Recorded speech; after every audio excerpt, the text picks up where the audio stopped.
Tonight we drift into the candlelit veins of 18th century Paris. The streets pulse under your feet like warm cobblestones laced with secrets, and the air smells of wine, old bread, horse dung, and just a trace of gardenia. Above, the smoky orange glow of gas lamps flickers through the mist, light warring with shadow, glamour wrestling filth. You hear the creak of wooden cartwheels fading in the distance, while a street violinist saws out a melancholy tune near an alley that absolutely no one calls charming. A painted woman leans in a doorway. Her dress is frayed velvet dyed burgundy with a bustle that's seen better years. Her fan flutters like a heartbeat, quick, practiced, deliberate. She sees you. She knows you're not from here, but she also knows she's not allowed to solicit without permission. That's right, permission. Welcome to the surreal world of public sex work under police control. You probably won't survive this, by the way. Not the bodily fluids or the bureaucratic red tape, not the powdered wigs or the diseases masked as cologne. But don't worry, tonight you're just a ghost with really good eavesdropping skills. So, before you get comfortable, take a moment to like the video and subscribe, but only if you genuinely enjoy what I do here. And if you're feeling generous, tell me where you're listening from and what time it is there. I always love seeing who's still awake. Now, dim the lights, maybe turn on a fan for that soft background hum, and let's ease into tonight's journey together. You round a corner, and suddenly you're in it. Paris, the glittering capital of enlightenment and debauchery. The year is 1775. Louis XVI is about to become king, though no one knows yet that his reign will end with a haircut no one envies. Philosophers sip absinthe in the Marais, writing treatises about liberty and natural rights. But just a few blocks away, other Parisians are busy with their own definitions of natural law, ones that involve fewer wigs and more bodily negotiation. The city never truly sleeps, not because it's full of poets and revolutionaries, but because it's full of clients, madams, and women with bruised knuckles and memorized aliases. In this neighborhood, every building seems to creak with stories. You step past the Hôtel de Rambouillet and a narrow row of houses where light spills through shuttered windows. Each flicker could be candlelight or inspection hour. You pause beside a lamppost where someone has carved a heart through the grime. Beneath it, initials and a date. Maybe lovers, maybe a client and a girl, maybe a bureaucrat with a flair for irony. That's the thing about this world. Nothing's what it seems, but everything's recorded. Yes, recorded. Paris has a book. Not the kind you'd check out at a salon or wrap in silk ribbons. This one lives in a drawer behind a locked door at the prefecture. The ink inside it is cold, but the names are very much alive. Every licensed prostitute in Paris is listed there. This isn't gossip or hearsay. It's official, sanctioned, and filed under F. The state doesn't just know these women exist. It demands they register, regularly report for medical checks, and follow detailed behavioral codes. Think less freedom of the body and more freedom as long as it's numbered, taxed, and examined. Historians still argue whether this system protected women from chaos or just disguised exploitation as order. Either way, the velvet gloves of society had surprisingly calloused palms. Some say the registry was born from Enlightenment ideals, an attempt to bring rational control to what was once considered a moral stain. Others think it was a clever way for authorities to create a map of desire, because where there is desire, there is power, and where there is power, there is always paperwork. Quirkily enough, the earliest registries didn't include ages, just names, addresses, and known aliases. Some girls had a dozen, every name a reinvention, every address a new chapter. In the margins, inspectors would sometimes scribble curious notes, favors clients on horseback, refuses lace cuffs, has a small dog she hides during inspection. You read one and chuckle.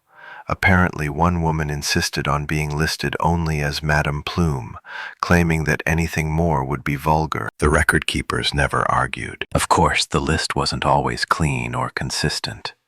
Pages went missing. Names mysteriously vanished, especially those tied to nobles. Others appeared twice, with different spellings, because someone was hiding or someone was lying. The city's shadow was being mapped in real time, and the lines between safety and surveillance blurred with each passing name. You walk deeper into the quartier, passing a storefront with green shutters and a cracked ceramic pot holding lavender that's long since given up. Inside, laughter rises, slightly too loud, slightly too forced. It could be joy, it could be business, or both. You can't help but wonder, what would your name be in that book? How would you be filed? What comment would the inspector scrawl in the margin beside your alias? Don't worry, you're just visiting for now. You slip past the building with the green shutters and continue down Rue du Bourg-l'Abbé, where the stones glisten faintly with moisture, either from last night's rain or the endless cycle of chamber pots being emptied with questionable aim. A rat scuttles across your path like it has somewhere far more important to be. Overhead, wooden eaves lean close enough to kiss, and the scent of meat, soap, and sin seems to cling to every timber beam. You're not in the pamphlet version of Paris anymore. This city doesn't just wear two faces, it practically rotates them like a masquerade mask. By daylight, the salons hum with philosophers, clinking porcelain teacups and musing about man's natural rights. Rousseau is still being quoted with the kind of reverence normally reserved for saints or pastry chefs. Tailors stitch crisp linen for clerks who'll later stumble home with buttons missing, and street preachers bark about virtue in the same plazas where powdered courtiers buy perfume strong enough to compete with the city's stench. But when the sun tips westward and the lamplighters begin their quiet rounds, a different Paris creaks to life. A city made of hushes and nods, of silk gloves with something extra stitched into the seams, of windows cracked open just wide enough to display a thigh or catch a coin tossed upward. That's the Paris you're walking into, and it's very much alive. By now, you've probably passed at least 3 state-sanctioned brothels without realizing it. They don't advertise in neon, of course. This is 18th century discretion we're talking about. But there are signals, the number of candles lit in the front window, the color of the ribbon tied around the balcony rail, the faint sound of a harpsichord drifting from a salon too small for concerts, and always, the watchful eyes from behind a curtain. These aren't dens of anarchy. They're licensed businesses, some of them older than the bakeries they stand beside, and more profitable. Each is monitored by the police, not raided. Their workers are registered with the state, their health inspected weekly. Rent is paid on time, and madams keep books, both financial and social. It's not quite the libertine paradise of modern imagination, but it's also far from the dark alley cliches. Historians still argue whether this system was a form of liberation or surveillance disguised as progress. One camp praises it for reducing street violence and sexually transmitted disease. Another points to the heavy hand of control, the branding of women as public property, and the Kafkaesque hoops required just to avoid arrest. Whichever view you lean toward, the fact remains, this wasn't a black market. It was business, and business was booming. In 1778, estimates suggest there were over 30,000 sex workers in Paris alone. Not all of them registered, of course. The registry was only for those working in respectable maisons or who voluntarily subjected themselves to police oversight. The rest, servants moonlighting for coin, freelance girls plying their trade near the Seine, or desperate widows with no better option, operated in legal gray zones. But the registered ones, they were catalogued, tracked, and re-inspected with the obsessive regularity of a well-fed librarian. You stop beside a notice board nailed to the wall of a bakery. It's cluttered with faded flyers, One advertises English lessons, another offers a reward for a missing dog named Philippe. Nestled between them is a thin parchment, yellowed and curling, notice of inspection. It lists a handful of addresses and dates. Subtle, yes, but unmistakable. These brothels are expected to open their doors to the Bureau of Morality, or, as one madam reportedly called them, the gentlemen with cold hands and colder smiles. There's a strange paradox here, and you're starting to feel it. The Enlightenment, with all its talk of reason and dignity, gave rise not just to better plumbing and powdered wigs, but also to a belief that even sex should be made rational, tamed, filed, taxed. The city's thinkers tried to square the needs of the flesh with the ideals of the mind, and what emerged was this: Paris's great compromise, a morally complicated, meticulously documented shadow economy. You duck into a narrow alley where the stones seem to lean inward, damp and hushed. A woman stands just beyond the reach of lamplight, her hands tucked under her cloak. She's not working, not tonight. She's waiting. For a name to be called, maybe, or for her spot on the list to shift. You don't ask. You just watch her glance at you, then at the street behind you, and then back toward the shadows. She doesn't need words to make herself understood. Everything in this world is performance and silence and paper trails. What strikes you most is how utterly normalized it all is. The sex trade is no whisper here. It's built into the daily rhythm of the city, like street cleaning or gossip. Clerks stamp licenses with the same boredom they reserve for carriage permits. Policemen nod politely to madams on their morning walks. Doctors fill out weekly reports with notes like "no visible lesions" and "minor rash left thigh." It's a city of philosophers and forms, and everyone, it seems, has their place, even if that place is line 247 in a ledger locked away behind iron bars. You move slowly now, your footsteps echoing through an arcade that smells faintly of candle wax and roasted chestnuts. The city exhales in sighs, the kind that curl through shutters, slide down chimneys, and settle in the crooks of Parisian stone like a memory half remembered. Somewhere a door creaks and a cat yowls. Then silence again. You've crossed into a quieter quartier, but one with its own secrets tucked neatly under floorboards and painted fans. Here's the thing you can't shake. It wasn't illegal. Not in the sense you'd expect. Prostitution, that is. In fact, it was systematized with a zeal that would make a modern HR department blush. There were forms, dates, office hours, entire volumes of municipal code dedicated to public women, or filles publiques as the state called them, though public here didn't mean approachable, it meant state-supervised. The registry was created, on paper at least, for control. The authorities claimed it protected women, their clients, and most importantly, public health. You can almost hear the bureaucrats practicing their speeches. It's not about morality, it's about order. But then again, what part of 18th century Paris wasn't about control? At the core of this system lay the Blue Book.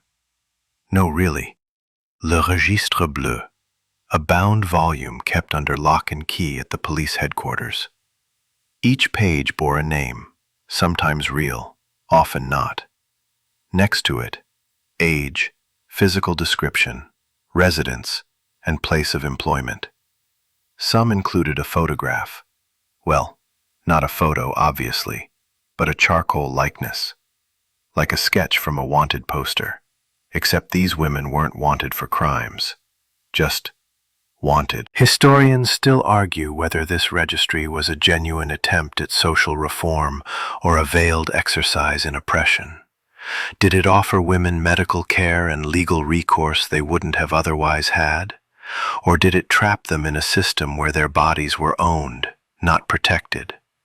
The truth, as usual, probably lies somewhere between the inked lines. You duck into the shadow of a bakery that by day sells almond pastries and by night something quite different.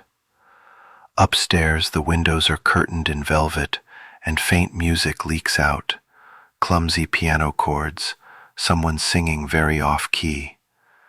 You imagine the girl behind that voice, tired, maybe 16, maybe 30, wrapped in muslin and dreams. She's not on the street.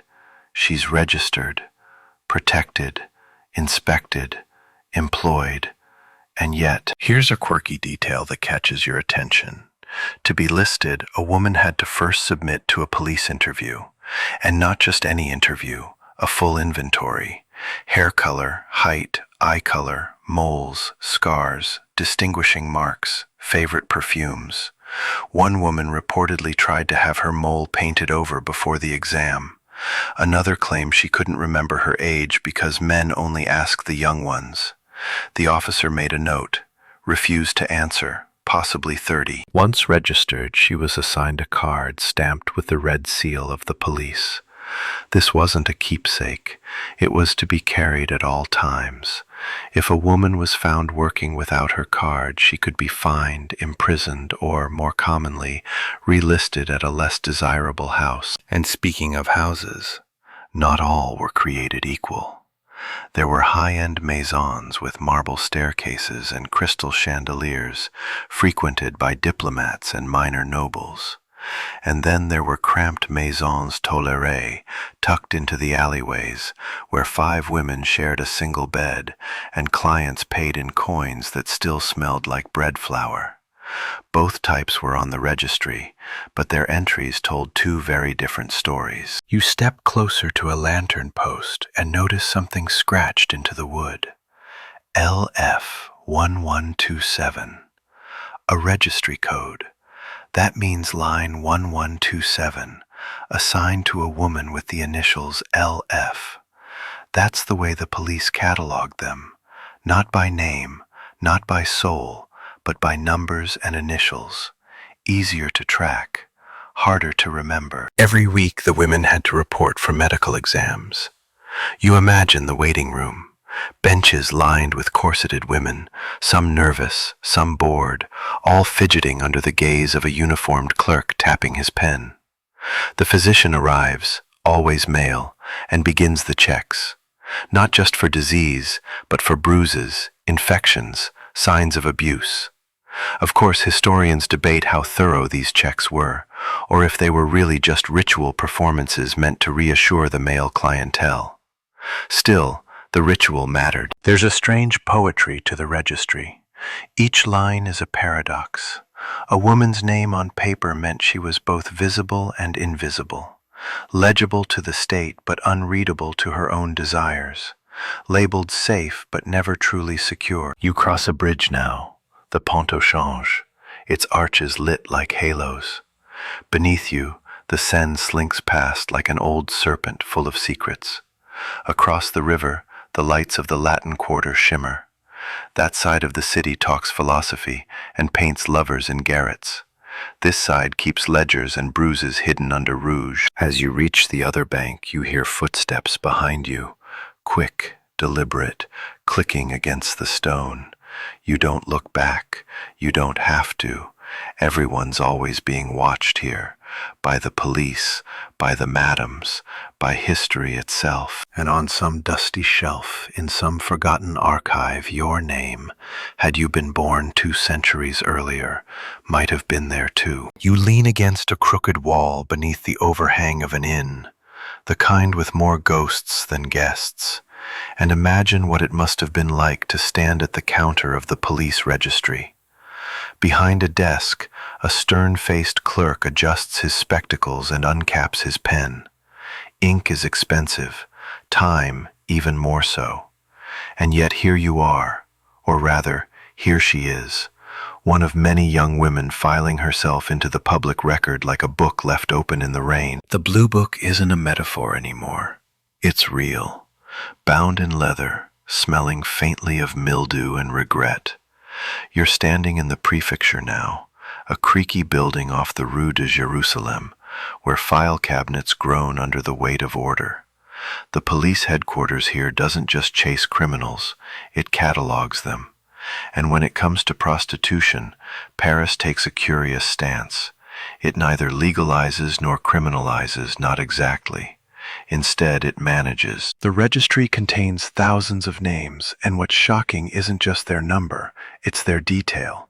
You scan the columns: name, known aliases, age, physical description, residence, affiliated house, last inspection date. The clerks weren't lazy, that's for sure.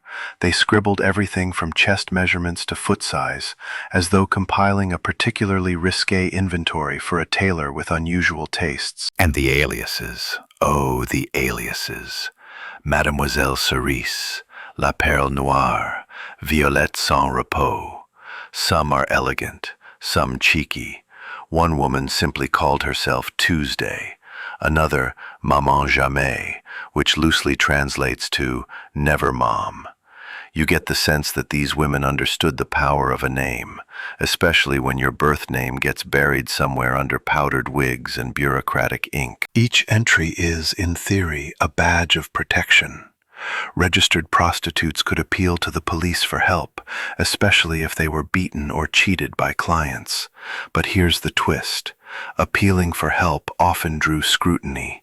A complaint could mean reinspection, or worse, expulsion from the registry altogether, and that meant arrest if caught working again.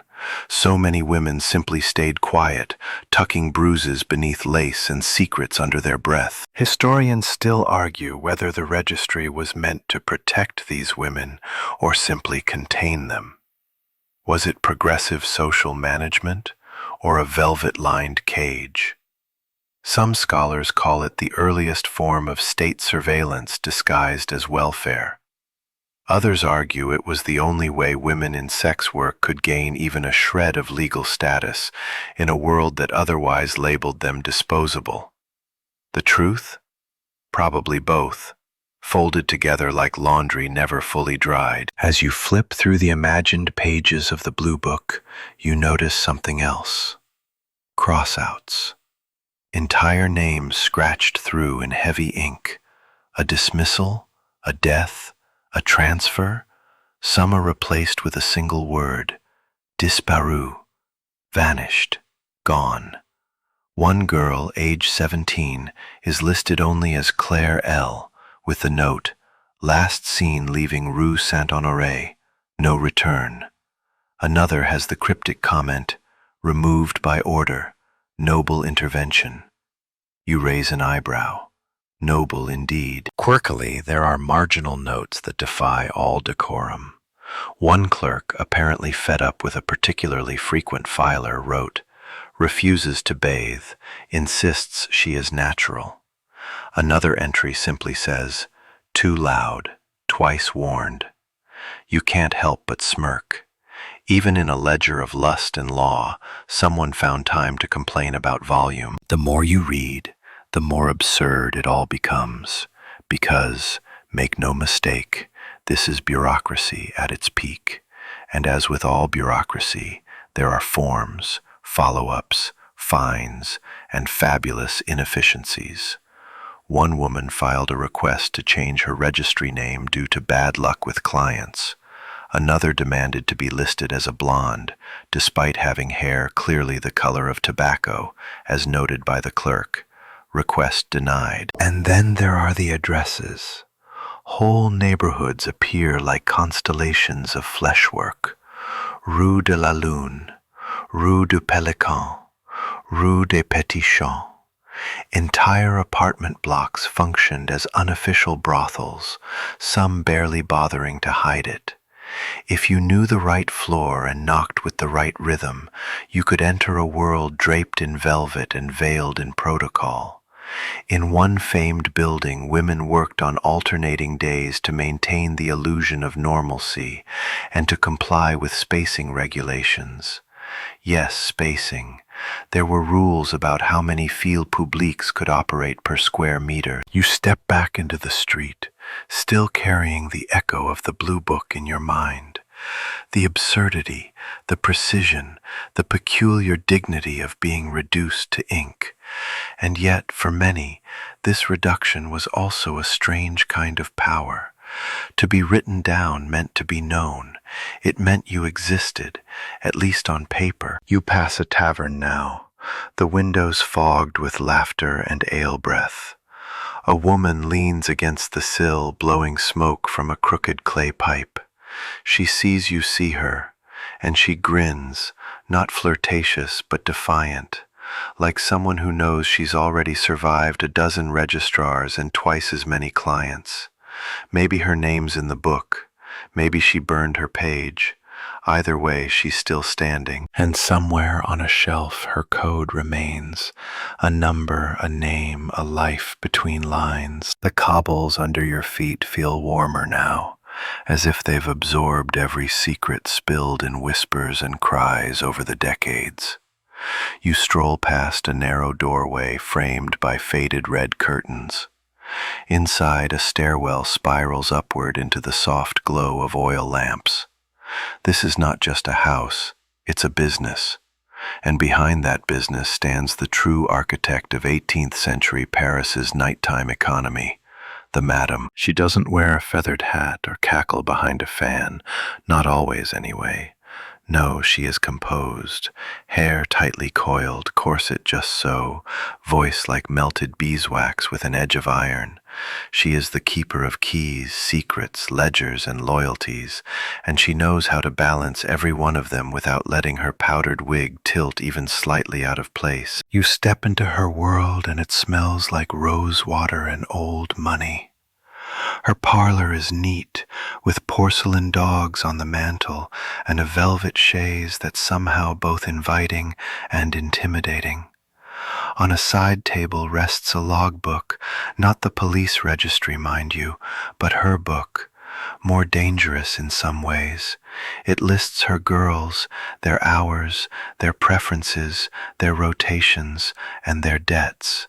Yes, debts, because most of the women here owe her something: money for clothes, for medicine, for favors, for silence. One of them flits past you in silk slippers, no older than 20, humming a tune that's a little too cheerful. The madam follows her with a hawk's eye and a smile that doesn't quite reach her powder-pink cheeks. That girl is hers, not in chains, but through contracts and coin. And in a strange twist of irony, the state empowers the madam more than the women themselves. It's she who negotiates with the police, she who ensures the paperwork is filed, the inspection schedules are met, and the disturbances kept minimal. If things go wrong, it's her neck first, unless, of course, she knows who to bribe. Historians still argue whether madams were protectors or profiteers. Some say they gave women stability and shelter in a brutal system. Others call them glorified traffickers with better manners and prettier furniture. The truth again likely straddles both worlds. Some madams were ruthless, keeping their girls dependent with gifts that doubled as chains. Others genuinely shielded their workers, forming odd little families that offered more care than the church or state ever did. Quirky fact: one infamous madam, known only as La Mouche, the fly, reportedly ran 3 separate houses and kept a falcon in her office. Not for decoration, for intimidation. She claimed it could smell a liar. Whether the falcon had a good track record remains a mystery, but the clientele rarely questioned her rules after meeting it. You walk through her house now, room by room. Each space tells a story. One has pastel walls and embroidered cushions, a favorite of clients who like to pretend things were delicate. Another is dark wood and mirrored panels, the furniture sparse and efficient. A third is outfitted like a rustic farmhouse, wheat in a vase, a fake cowbell by the window. Some men apparently found comfort in pretend peasantry. And the madam? She caters to all tastes. Taste, after all, is taxable. The girls here rotate through rooms like actors on a stage. They have scripts, personas, even accents they practice in the mirror. One pretends to be Spanish, another poses as a nobleman's illegitimate daughter. Whether the clients believe it doesn't really matter. It's about mood, fantasy, performance. And the madam? She directs it all from the wings, keeping track of who's where, what they're wearing, and whether they've had their weekly inspection. And make no mistake, she's not soft. You overhear her speak to one of the girls in a tone that's more bark than whisper. You smiled too wide. He'll think you're desperate. Again, and I cut your hours. The girl nods, jaw set, then turns and walks with the practiced sway of someone who knows the price of slipping out of character. You wonder how a woman becomes a madame. Some inherit the position from a retiring predecessor.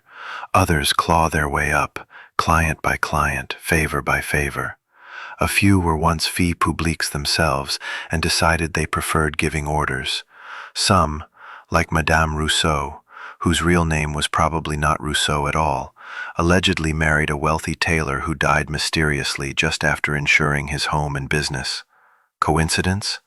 The Falcon would probably say no. Back in the parlor, the madam lights a candle with a practiced flick and flips open her ledger again. She notes something in tight, slanted script, possibly a name or a shift time or the cost of replacing a broken perfume bottle. Numbers don't lie, and she doesn't forget them. You step outside as a coach pulls up, its wheels clacking against the stone.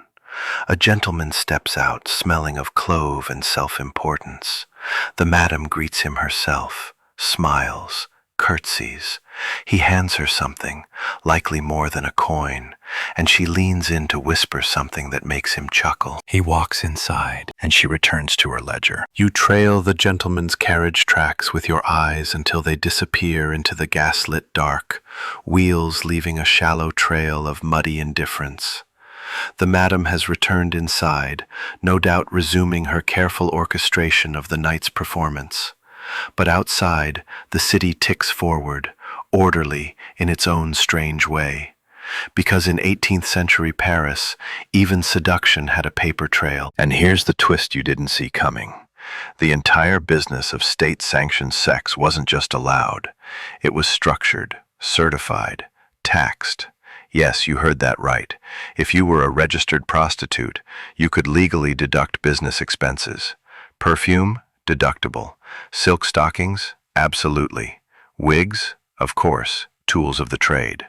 One woman even claimed a live canary as a workplace necessity because its chirping helped calm her nerves. The clerk stamped the receipt with minimal protest. The state, it seems, was not interested in moral outrage. It was interested in record-keeping. To operate legally, you needed a license issued by the local police precinct. This wasn't something you picked up in a hurry. You had to apply in person, complete an interview, undergo a medical examination, and be photographed, in chalk, not camera, of course. Then came the classification. Were you independent or house-affiliated? Did you offer additional services like music or dancing? And perhaps most importantly, what neighborhood would claim you? Licenses were reviewed every few months. Think of it like a performance review, except instead of a manager in a gray suit, you had a government official with a powdered wig and a sharp quill. And while some women appreciated the legitimacy, protection from random arrests, access to medical inspections, and the ability to refuse clients without retaliation, others felt trapped. Because with registration came visibility, and with visibility came vulnerability. Historians still argue whether the licensing process was meant to uplift or entrap.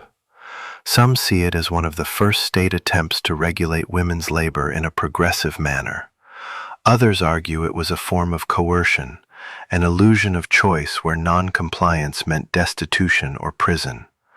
The truth, slippery as it is, often depended on the woman holding the card. You find yourself standing in front of the Bureau des Mœurs, the Office of Morality. Ironically located just steps away from a theater, a bakery, and a fencing academy. The building is unimpressive, all gray stone and chipped shutters, but what happens inside has shaped thousands of lives. A line forms just before dawn. Women arrive in cloaks, scarves pulled tight against the chill and the stairs. Some are yawning, others alert. One girl taps her shoe against the step rhythmically, as if rehearsing a dance she'll later perform for coin.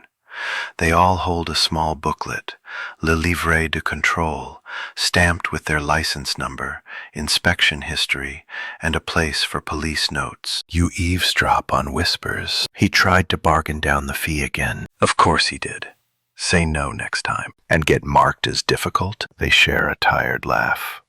It's not funny, but it keeps the frost off their breath. Inside, the clerk barely looks up.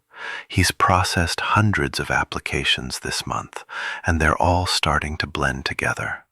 Blonde, brunette, hazel eyes, 6 teeth missing, faint scar behind left ear.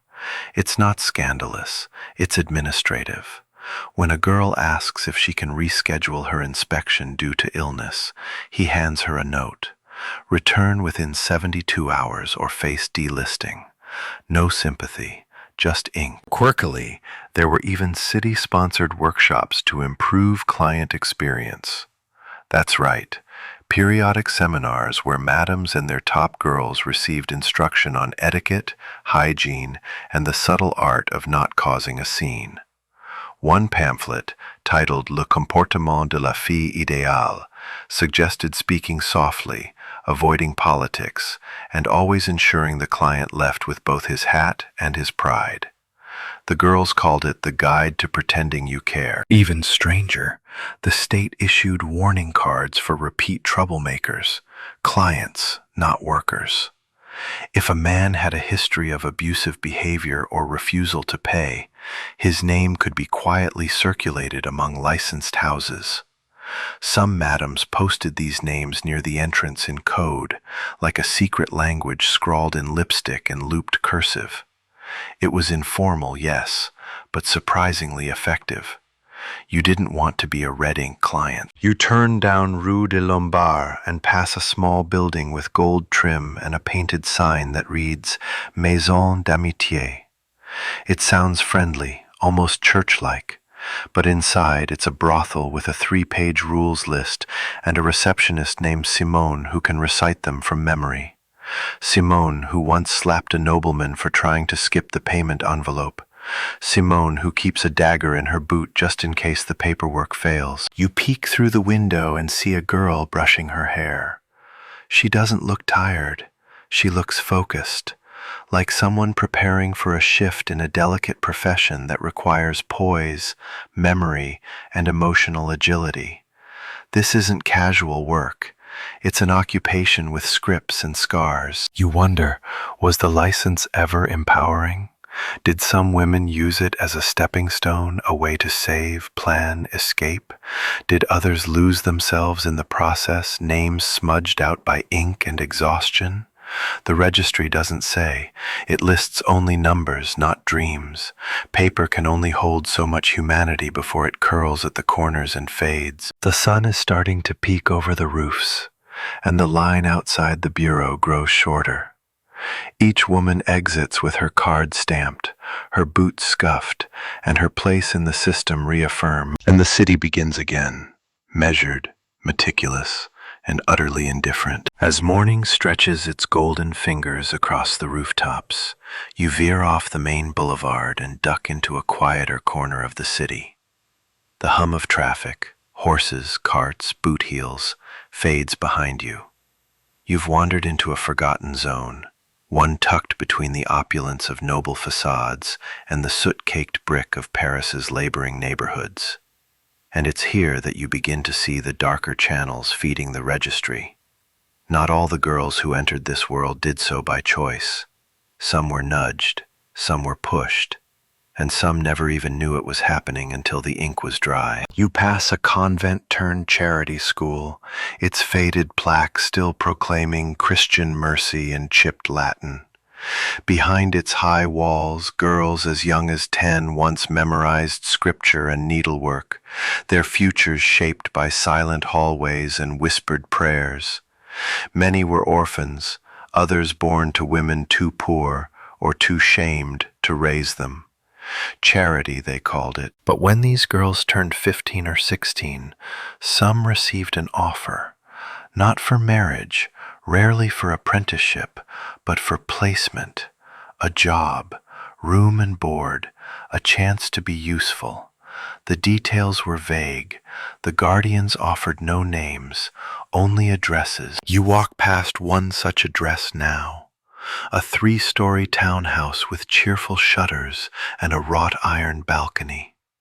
There's a flower box blooming red geraniums, a symbol of propriety, a coded welcome. But inside, years ago, a girl named Leonie arrived from the charity school with a trunk full of second-hand dresses and a letter authorizing her transfer. Her guardians thought, or said they thought, she'd become a maid. In truth, the madam had paid a finder's fee. Historians still argue whether these placements were systemic or isolated. Some claim the church itself knowingly funneled girls into state-licensed houses to thin out overcrowded homes. Others suggest a network of unscrupulous intermediaries exploiting the gap between good intentions and social neglect. There's no proof, no smoking gun, just too many matching stories in too many dusty journals to dismiss entirely. Leonie lasted 6 months before she was listed in the registry as a voluntary entrant.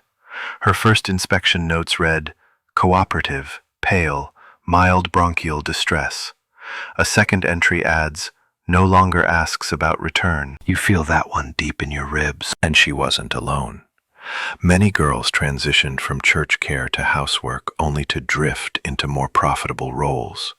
There was no single villain, just a pipeline of passivity greased with desperation. The registry legitimized it, the medical reports normalized it, and society quietly nodded, grateful that someone else was handling the problem. You stop at a fountain, dry now, its cherub faces eroded by centuries of pollution and pigeon contributions. Once this square held an open market. One stall, according to a local tale, was run by a retired madame who sold roses and lollipops to children, never revealing her past. But her customers always noticed she called every little girl ma chérie and handed out sweets a bit too deliberately. Some said she was trying to bribe fate. Others said she was just remembering names she could no longer speak aloud. Here's something else. The city's official classification of registered sex workers included 3 main categories: filles isolées, freelancers; filles en maison, houseworkers; and filles à laisser, trial girls. Trial girls were often young, new to the city and under observation. If they were deemed uncooperative or poor earners, they were quietly removed. If they performed well, they were fully registered. And if they refused, well, then they were suddenly disorderly, and the law took care of them. There's an odd, almost corporate language to all of this. Probation periods, performance assessments, dress codes. In some houses, madams even issued written evaluations, often posted in the hallway where clients could read them. Sophie, good conversation, prefers older men. Marguerite, disobedient, under review. Imagine having your humanity reduced to a footnote in your own workplace. Quirkily, one girl tried to boost her profile by writing a poem and leaving copies under pillows. It ended up circulating around the brothel district, titled "The Girl with Inked Hands." No one knows what happened to her, but her verses remained pinned to corkboards for years, equal parts defiance and decor. You move along Rue de la Petite Truanderie, a street that once bordered the edge of the working class and the working girls. A low brick building here served as a reform residence, a place where unregistered women could be corrected. It was part nunnery, part detention center, and full of contradictions. Girls were fed but rarely spoken to, lectured but never listened to. Some lasted weeks, some escaped, some faded into the margins of Paris like footprints on a wet morning. You wonder, quietly, how many of them ended up back in the registry, names tweaked, hair dyed, birthplaces altered. Reinvention was both survival tactic and silent rebellion. because the state could stamp a booklet and assign a number, but it could never quite contain a woman who changed her name each season. Back in the city square, bells begin to toll the hour. A group of street children race past you, barefoot and wild-eyed, laughing like no one's watching. One girl, maybe 9, stops at the dry fountain, peers in, and whispers something before running after her friends. You don't catch the words, but you feel the wish. And in a city where names are bought, sold, and filed like garments, a whispered wish might be the only thing that still belongs to you. You move toward the Seine now, where the air grows wetter and heavier, tinged with the smoke of oil lamps and the faint rot of yesterday's market fish.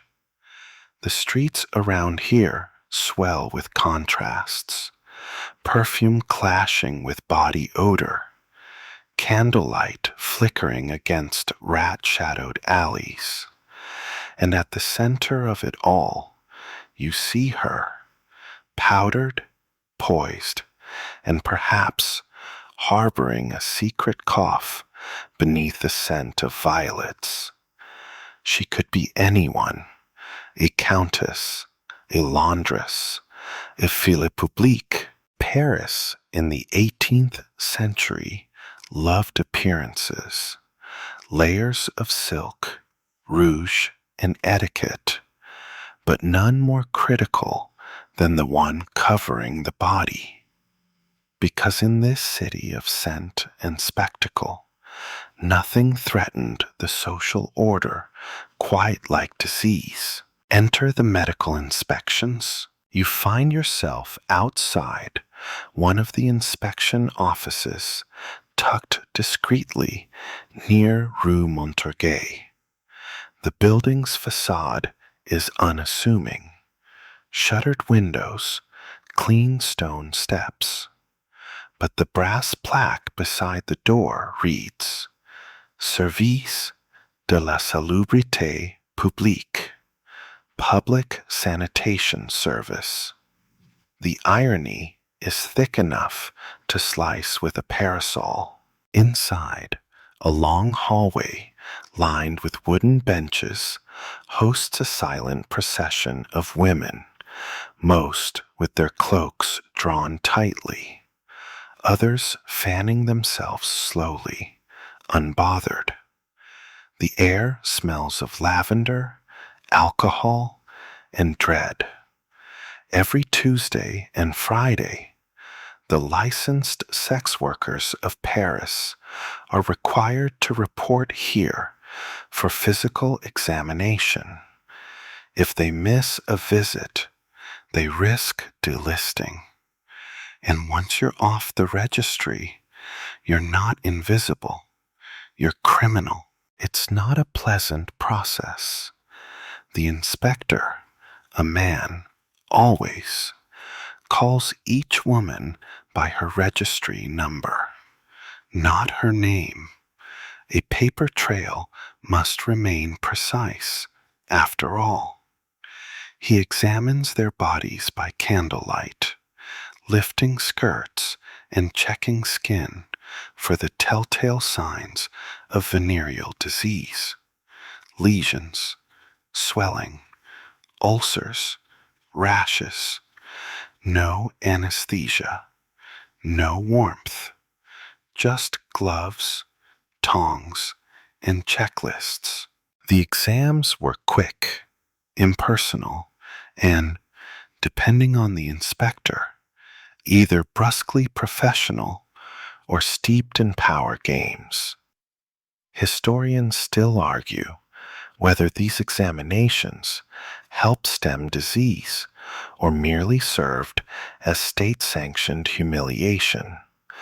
Statistically, yes, the rates of transmission among licensed workers were lower than among the unregistered, but statistics don't record how many girls wept on the walk home, nor how many carried bruises that weren't venereal in origin. Quirkily, there are records of women bribing the inspector with jars of jam or a well-aged bottle of brandy in hopes of being marked clean even when they weren't. And sometimes inspectors made notes like, odor of lye soap indicates self-treatment, meaning the woman had tried to clean herself too vigorously, perhaps out of fear, perhaps out of shame. You step closer to the examination room and peek through the door. It's sterile in every sense of the word. A cot, a wash basin, a drawer full of tools that gleam too brightly. The doctor scribbles something in a ledger, dips the quill, and calls for the next. She enters, doesn't speak, just undresses with mechanical efficiency. Her corset lands in a heap. Her eyes don't rise once. And this isn't even the worst part. If disease is found, the woman is immediately removed from the registry and sent to the Salpêtrière, an institution for fallen women, part hospital, part prison, part social grave. There, treatment involves isolation, cold baths, and prayers, sometimes leeches, sometimes mercury, and if she recovers, she must apply to be re-registered. Few do. The registry doesn't track those who don't return. Their line just ends. You exit the building, the door swinging shut behind you with a dull thud. Out on the street, the girls scatter in small groups. Some head back to their houses, others to side streets where clients wait. One lights a cigarette with a hand that doesn't shake anymore. You suspect it used to. There's a strange camaraderie among them, an unspoken alliance forged in cues and whispers, and shared eye rolls during the examinations. Some call it sisterhood. Others say it's just survival.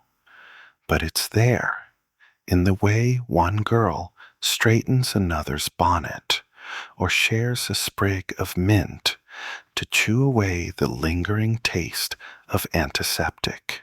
Paris, meanwhile, pretends not to notice. The city's elite write op-eds in coffee-house journals about virtue and vice, and then slip out after curfew to visit those very addresses they criticize. Doctors publish treatises on hysterical women, while secretly referring their friends to discreet maisons. Even the king's own physician once drafted a proposal suggesting all brothels be relocated to a vice district to better manage disease control. It was rejected, not for being cruel, but for being too obvious. You step into perfumery now. Just for contrast, the shelves glisten with cut glass bottles, labels like Nuit d'Or and Essence de Liberté. One of the shopgirls eyes you warily, then smiles with perfect posture. She's young, pretty, polished, and you wonder how many inspectors have walked from the examination room to this shop in the same hour, trading the scent of vinegar and shame for bergamot and rosewater. And how many women have bought perfume here, not to smell beautiful, but to hide the antiseptic tang left by the state's cold hands. As you leave, the bell above the door tinkles faintly. A coach rattles past. Somewhere behind you, A woman coughs into her handkerchief, checks it quickly, then walks on without looking back. You drift now through the leafy shade of the Palais Royal, where gravel crunches under polished shoes and powdered wigs bob gently in the sunlight. It's mid-afternoon, and the square is bustling with gentlemen in embroidered coats, women balancing parasols like swans, and merchants hawking fans, ribbons, and candied chestnuts. It's a scene from a postcard, if postcards had been invented yet. But beneath the surface, something more ironic is playing out. You start to notice it in the glances, the quick eye contact between a lace-gloved hand and a cane-tapping foot, the subtle shift of a hip as a woman leans just a little too casually on a marble column, the smirk of a young priest walking briskly in the opposite direction, cheeks flushed not from sun, but from the company he just left. The truth is, everyone here is in on the joke. Welcome to Paris's great performance, the delicate, ridiculous dance of moral panic and mutual indulgence. You've landed in a city where sermons are preached against sin in the morning, and sin is enjoyed with discretion by dinner, and the registry, paradoxically, only sharpens the divide. It says, "Here are the women we allow. The rest are a scandal." Take the clergy. Officially, they thunder from the pulpit about corruption of the flesh, the sanctity of the soul, and the dangers of Venus's traps. But behind closed doors, confessionals hum with familiarity. There are reports, quiet, unconfirmed, but suspiciously frequent, of priests who kept regular appointments with certain maisons, paying in coins wrapped in scripture pages. One infamous abbé even blessed the brothel after particularly satisfying sessions. Allegedly, historians still argue whether this was hypocrisy or the inevitable tension between doctrine and desire. Was it intentional blindness, or simply human weakness in cassocks? Whatever the answer, you start to realize that the registry didn't cleanse Paris. It gave it a disguise, like rouge over a pox scar. Meanwhile, the nobility wasn't even pretending to be subtle. You wander past a townhouse with iron railings shaped like vines. It once belonged to a duke who, according to a memoir penned years later, kept a personal collection of filles publiques from the registry, each chosen for their resemblance to a different Greek goddess. He'd name them accordingly: Diana, Aphrodite, Hera. He even had a library of scrolls describing their divine traits, all written in faux Latin. No one stopped him. In fact, one of the girls was awarded a silk medal at a private masquerade, inscribed with the phrase, "Most eloquent silence." The registry didn't interfere. Why would it? The girls were registered. The taxes were paid. It was, quite literally, legal worship. You duck into a cafe near the edge of the square, a spot frequented by students and pamphleteers. The conversation buzzes around you. Talk of revolution, of reason, of Rousseau. One man argues passionately about natural rights, while another flicks through a newspaper that just this morning published a scathing editorial on public immorality. 3 tables over, a registered girl laughs softly with a banker, her registry card tucked neatly into her sleeve. Her fan flutters. The banker blushes. That's the thing about this world. It runs on double vision. There is the public face, virtuous, enlightened, forward-thinking. And then there's the private arrangement, where desires are structured, priced, and quietly sanctioned. Quirkily, the police themselves had a term for this duality.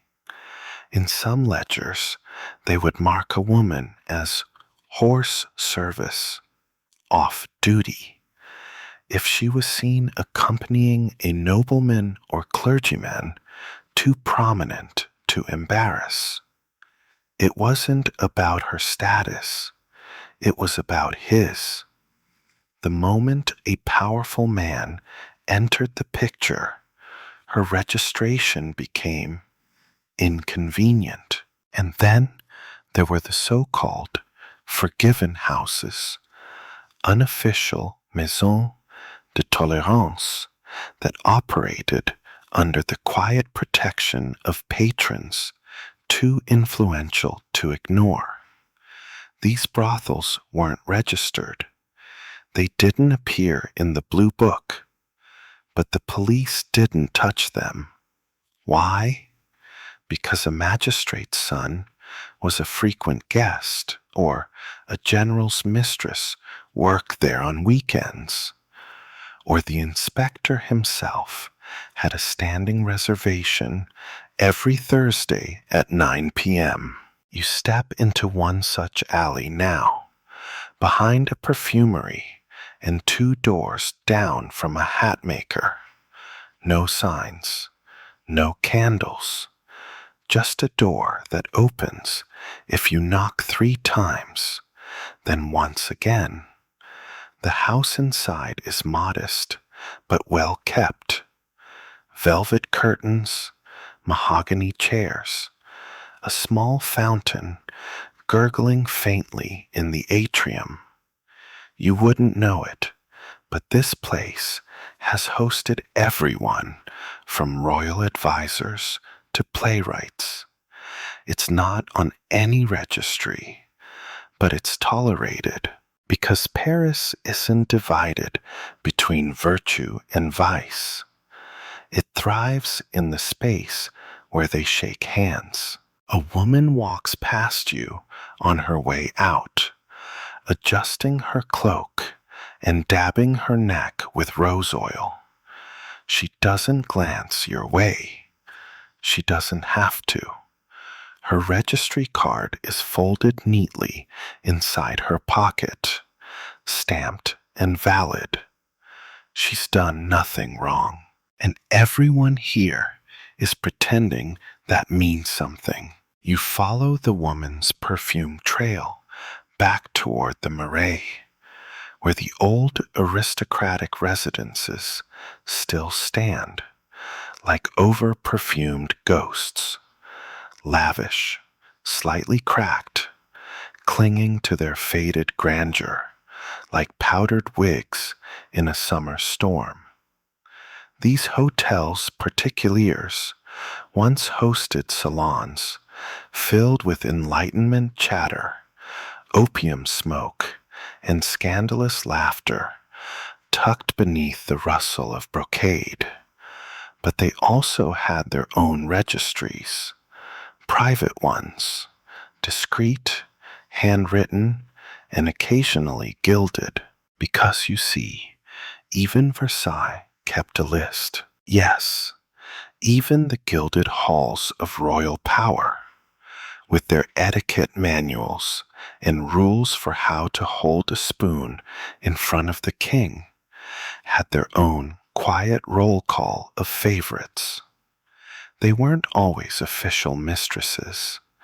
Those had titles, jewels, even state apartments, but filles publiques personally selected from the registry, and sometimes smuggled off it.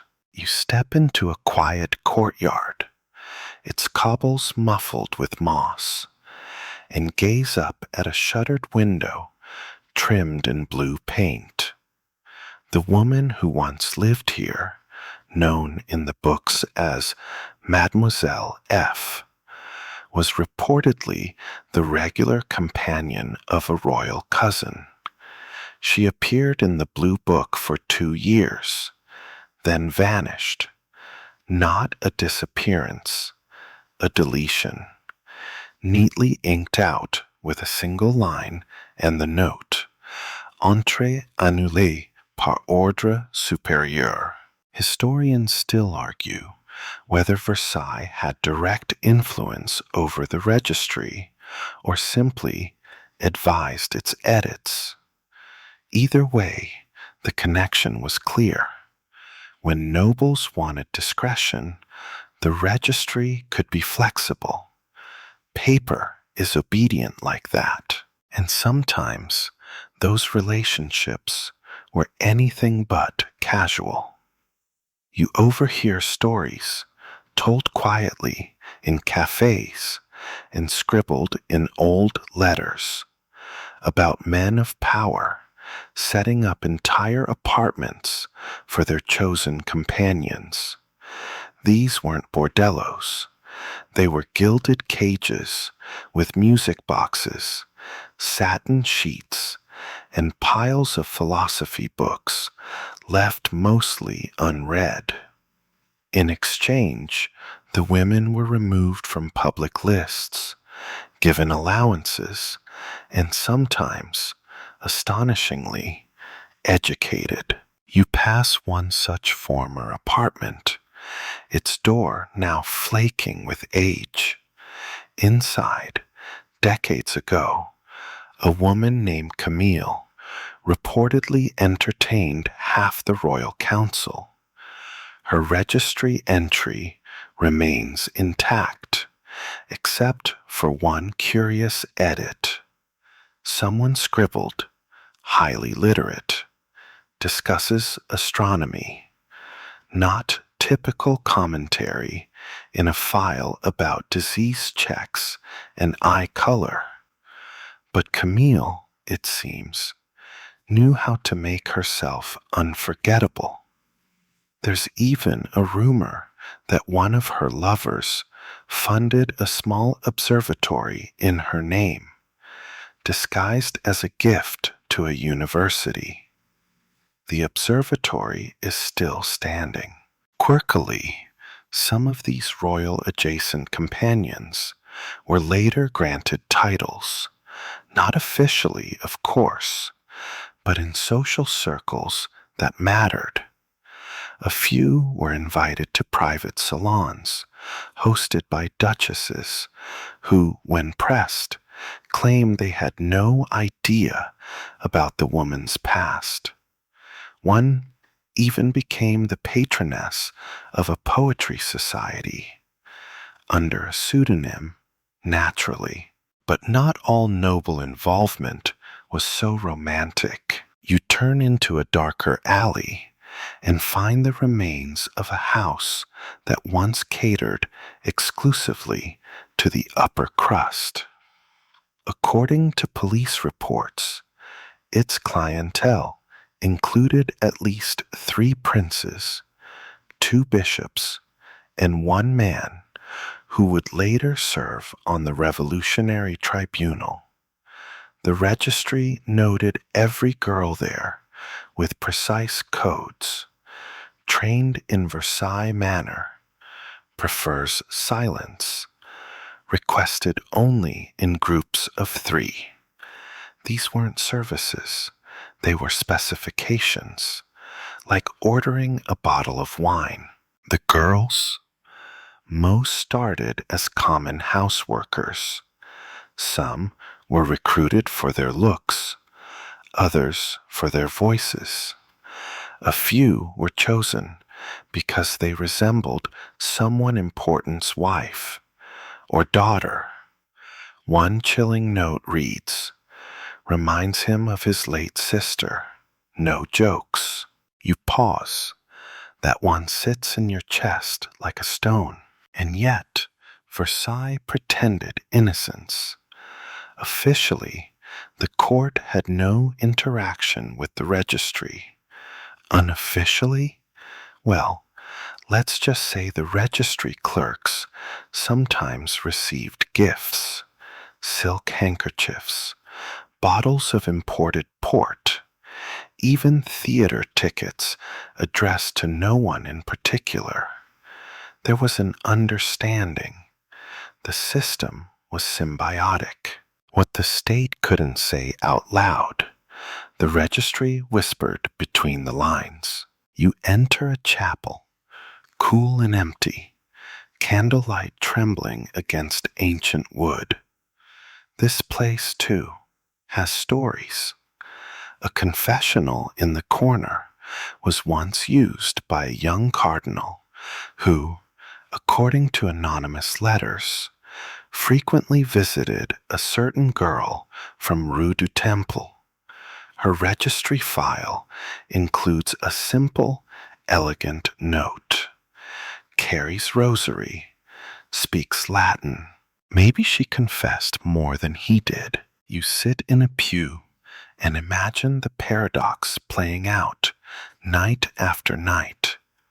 The nobles, the priests, the academics, all scorning the idea of public vice, while privately flipping through the very registry they claim to oppose. And not just flipping through it, editing it, erasing names, creating new ones. It makes you wonder how many versions of this book existed. The official one for the police, the hidden one for the madames, and maybe, just maybe, an elite edition passed among the powdered elite like a dinner invitation written in invisible ink. Somewhere between chandeliers and powdered wigs, truth got rewritten. And the names in the blue book, they weren't just entries. They were currency. You exit the chapel and step into the chill of twilight. The streets bathed in the amber spill of lanterns and the soft hiss of evening rain beginning to fall. The city softens under this light, turning strangers into silhouettes and houses into quiet monologues of brick and shadow. But just when Paris begins to lull you with its poetry, it reminds you it is and always has been a city of secrets. A figure in a cloak glides ahead of you, swift and practiced, ducking into a side street near the Place du Châtelet. You follow, not out of suspicion, but curiosity, because there's something in her gait, something not quite civilian. She doesn't glance back. She's been trained better than that. She knocks twice on an unmarked door, pauses, then once more. It creaks open. You linger nearby, careful not to attract notice. Inside, dim candlelight reveals a gathering space that isn't quite a brothel and not quite a police station, but perhaps a little of both. You've stumbled into the strange underworld of Paris's filets en renseignement, sex workers who moonlighted as informants. Not all, of course, but some were recruited by the police, coerced, incentivized, or volunteered, depending on which dusty memoir you believe. These women provided intelligence, reported on clients, passed along pillow talk that drifted too close to sedition, or even framed rivals. Historians still argue whether this system was extensive or anecdotal, whether it was a structured operation or simply opportunism dressed in corsetry. But the records remain: registry entries marked with cryptic stars, notes from inspectors reading cooperative, discreet, or the more chilling, silent until called. This wasn't espionage as you might imagine it. These women weren't slipping coded messages into baguettes or mapping fortress walls. No, their power came from something far more fragile: the confessions of men drunk on intimacy. One example that still sparks debate involves a famous actress named Lisette D., known both for her roles at the Théâtre de la République and her presence in a maison near the Palais Royal.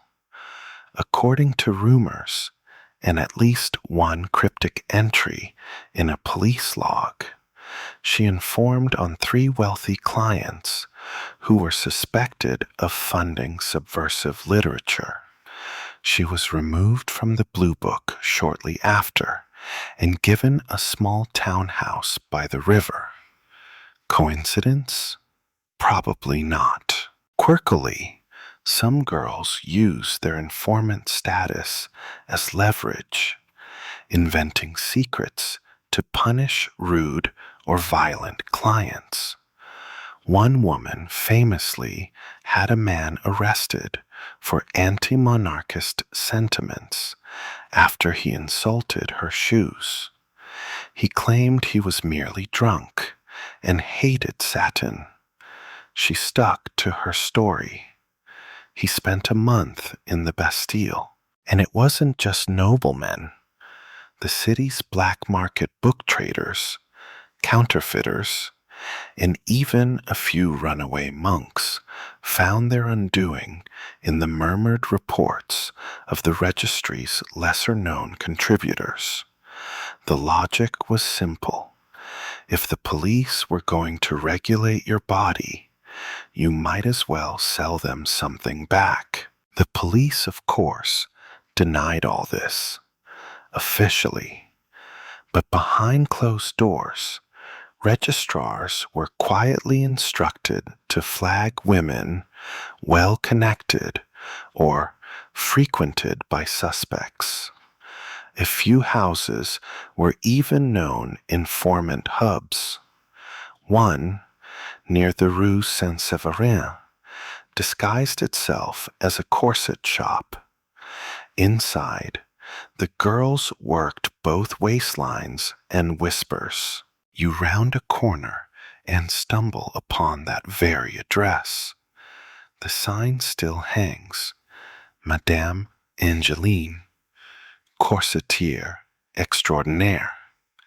It's shuttered now, dust fogging the panes, but you can almost hear the creak of leather straps and the rustle of parchment beneath silk. Imagine the scene. A man arrives, expects privacy, pleasure. He speaks too freely, mentions a cousin's new pamphlet, or complains about grain prices and royal taxes. And the woman beside him, sharp, observant, invisible, listens, smiles, files it away. It's easy to forget how close sex and power sit at the same table, or how trust, once traded, becomes a tool. These women weren't always saints, but they were survivors, and in a world where they were numbered, examined, and registered, the ability to flip the script, even for an hour, was a dangerous kind of agency. You think back to the girl who walked ahead of you.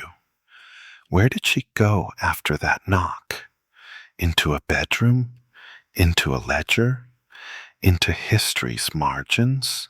One thing's certain, Paris didn't just tolerate her. It listened to her, and then, as always, it forgot her name.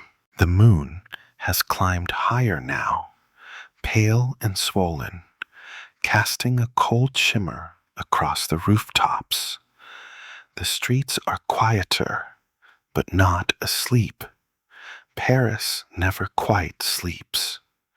Somewhere in the distance, a wine-soaked voice drifts out of a tavern, and a carriage rumbles slowly past, the wheels clicking like a clock winding down. You follow the sound toward a massive stone silhouette rising out of the dark like a sleeping giant, the Bastille. Most people remember it for what came later: revolution, blood, a crowd with torches and bayonets shouting for freedom. But before it became the most famous prison in France, the Bastille had a quieter, more paradoxical role in the world of the registered filets publiques. And you're standing at its back entrance now, where secrets were escorted in with less ceremony than revolutionaries, but often with no less significance. Here's something that's not widely advertised in history books. Some of Paris's licensed sex workers were allowed inside the Bastille, not as prisoners, as service providers. You walk the length of the wall, palm brushing damp stone, and try to imagine it. Inside those cold chambers and echoing halls, guards quietly arranging for girls to visit certain cells. Not officially, of course. There were no ledger entries or receipts filed in triplicate.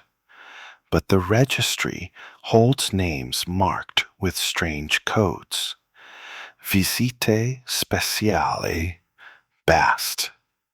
That abbreviation stands for something more intimate than anyone cared to explain. Some clients were guards, some were prisoners, and some, bizarrely, were both.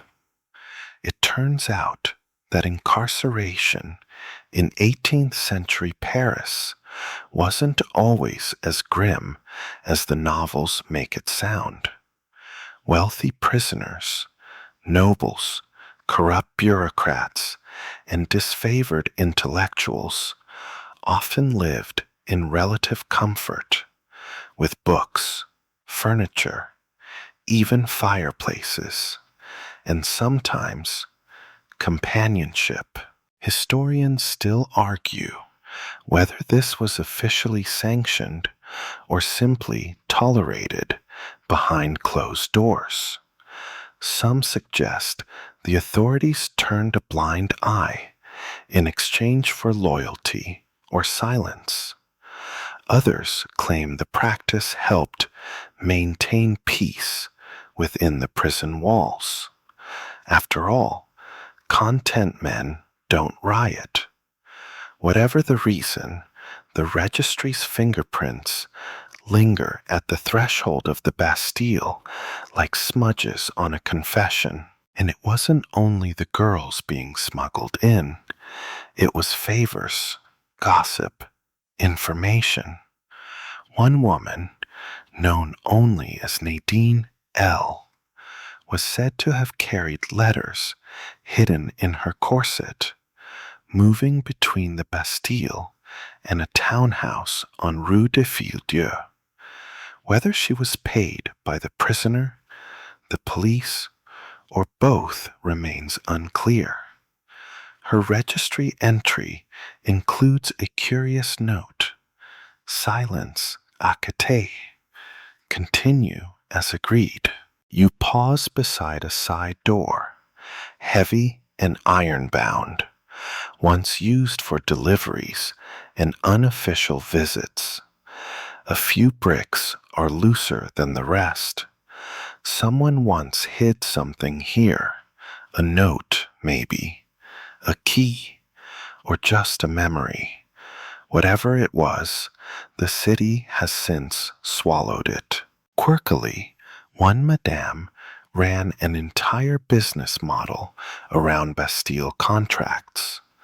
She marketed her best girls to prison officials using veiled language, refined company, comfortable with conversation and discretion.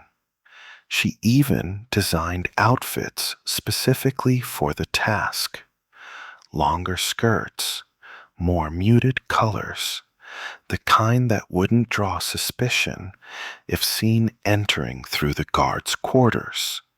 She called them shadow dresses. It's not clear whether the public ever knew about these arrangements. Likely not. The registry was many things, but transparent wasn't one of them. Entries were often modified after the fact. Codes changed, lines vanished, and yet, if you knew what to look for, like the Bast notation, you could trace a woman's journey through the underbelly of official institutions.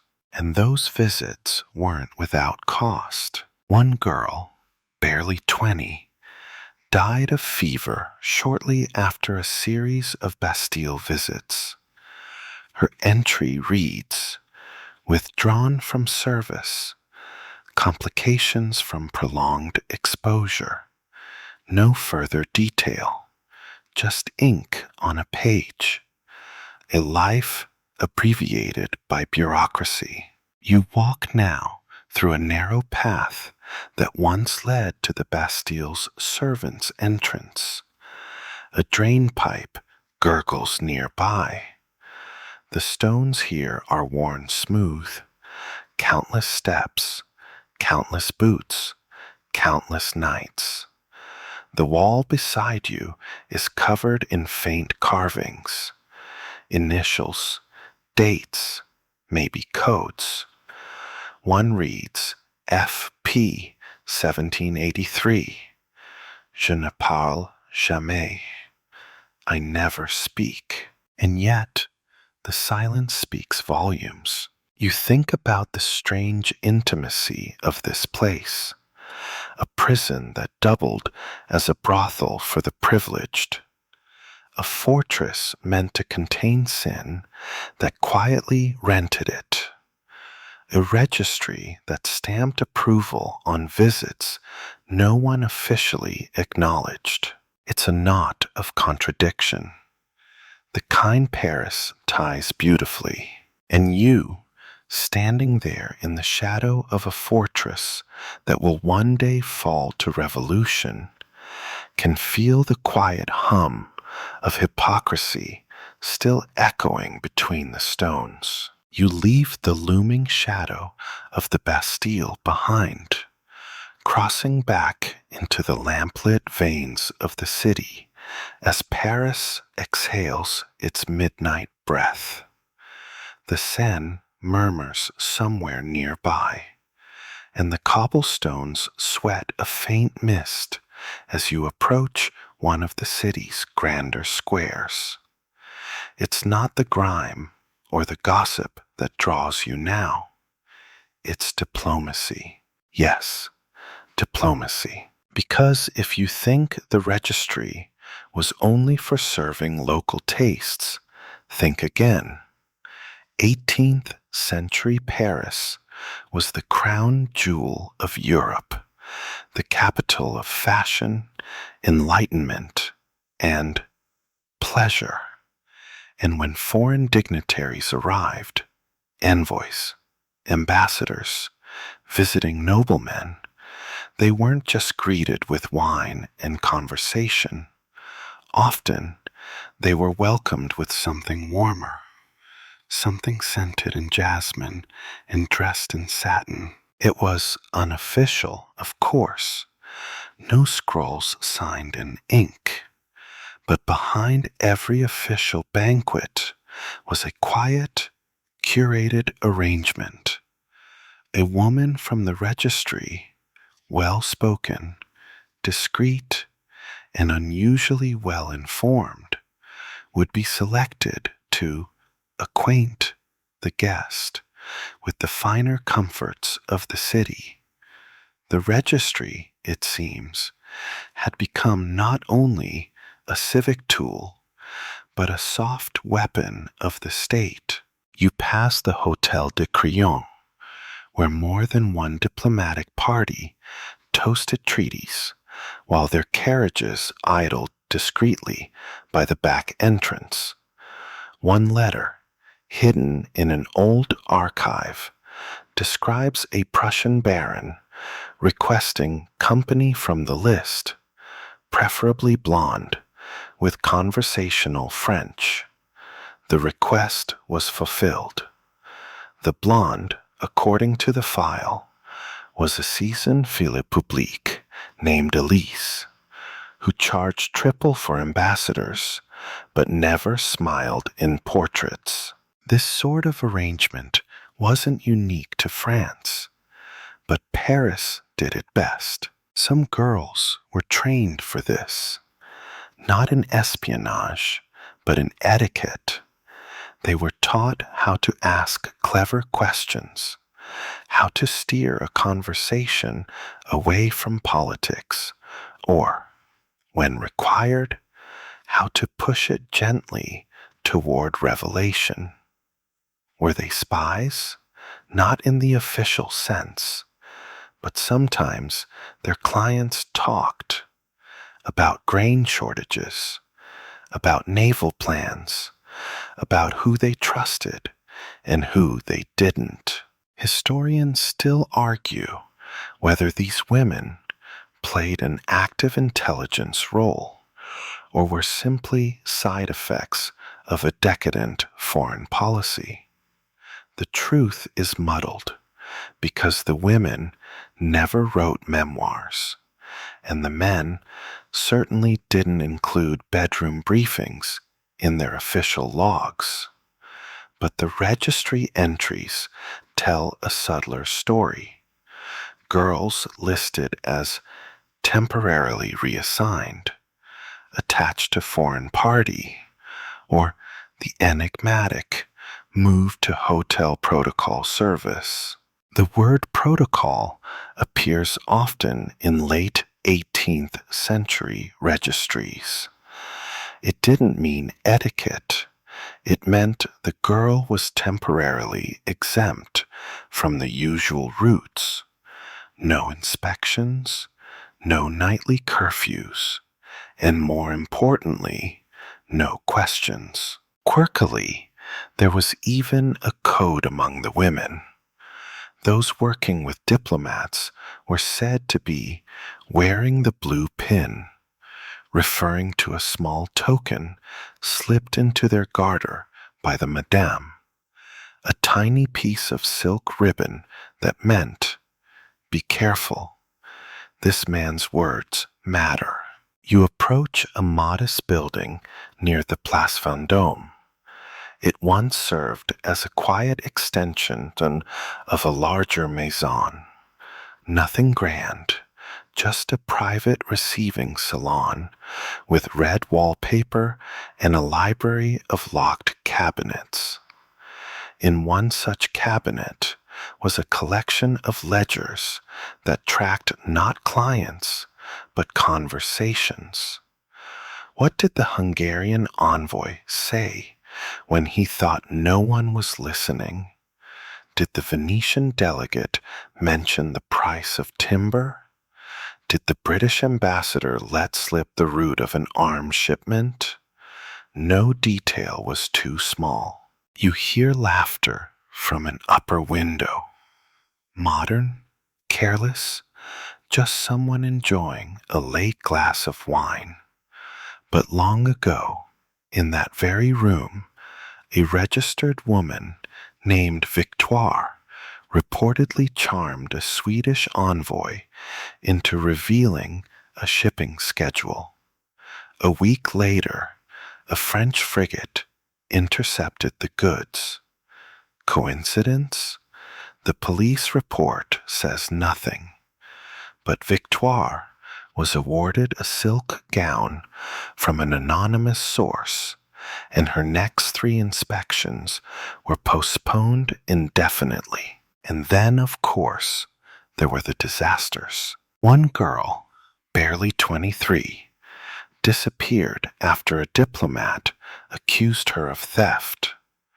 Her registry entry was blacked out, literally blacked out, the ink so thick the page tore. Another was found dead in her rented room, a foreign coin clutched in her hand. No suspect, no arrest. But the registry noted, end of service, diplomatic relevance, closed, closed, as if that settled anything. You continue walking, passing a bronze statue of Louis XV, erected by the state, admired by foreigners, and occasionally defaced in the night by drunks with poor penmanship. In the days before the revolution, this square was where power gathered. And yet, just steps away, under lamplight and under wraps, the registry hummed with its own kind of diplomacy. Paris understood something few other capitals did, that influence doesn't only pass through palaces. It also slips between fingers, whispers over pillows, and, more often than anyone admits, is filed quietly in ink behind an unmarked door. The wind picks up slightly as you drift along the Rue Saint-Antoine, where shutters clap against stone and lanterns sputter in protest. Paris is settling into the hush between midnight and dawn, a space where carriages vanish and voices sound louder than they should. You turn a corner and find yourself in front of a tall, narrow building, its windows covered with thick curtains and its door bearing a plaque so faded it's more suggestion than signage. You're here for a checkup, but not your own. This is one of the city's inspection stations, dedicated to the unsung rhythm of the registry, the anatomical examination. It's the weekly heartbeat of the whole system. Without it, the registry loses its alibi. Paris couldn't claim regulation without proof of regulation, and proof came in the form of cold hands, metal instruments, and nervous coughs behind velvet screens. Inside, the floor creaks beneath your boots. The waiting room is lined with benches, each one occupied by a different version of the same woman. Shawls clutched tightly, gaze turned downward or defiantly forward, hands occasionally trembling but never idle. A few hum to themselves, one chews licorice root, another taps out a rhythm on her knee like she's marking time. A bell chimes, and the door opens. The inspector calls a number, not a name. She rises, no protest, just the whisper of skirts and the muted sigh of resignation. The examination room is brightly lit, though not warmly. 2 candles, a lantern, and a skylight all point down toward a cot that's been scrubbed raw. Instruments are arranged on a tray, forceps, tongs, something vaguely resembling tweezers, a folded towel, a jar of carbolic soap. The doctor, officially a médecin inspecteur, greets her with a nod, not words. He's not here to make friends. He checks her card, flips through her notes, and begins the procedure. Gloves on, chin raised, eyes clinically scanning for symptoms. You want to look away, but you don't. She flinches only once. Historians still argue whether these weekly exams were effective health measures or rituals of control. After all, the state wasn't so thorough when inspecting its own soldiers. But here, with women marked public, every blemish was considered a potential threat to society, and unlike soldiers, they didn't get pensions. The doctor notes something in his ledger. No lesions, color pale, recommend dietary reinforcement. It's almost kind, except for how detached it sounds, like he's describing a plant in need of better soil. She dresses in silence, accepts her stamped card, and exits through the side door. Next, the process repeats. Each woman, one by one, undresses, endures, is labeled, and sent out. The inspector breaks only once, asking a girl if she's been coughing at night. She nods. He makes a note. Check for early consumption. She's told to return in 48 hours. No further comment. Quirkily, one doctor became infamous for humming during exams. Not opera, not hymns, sea shanties.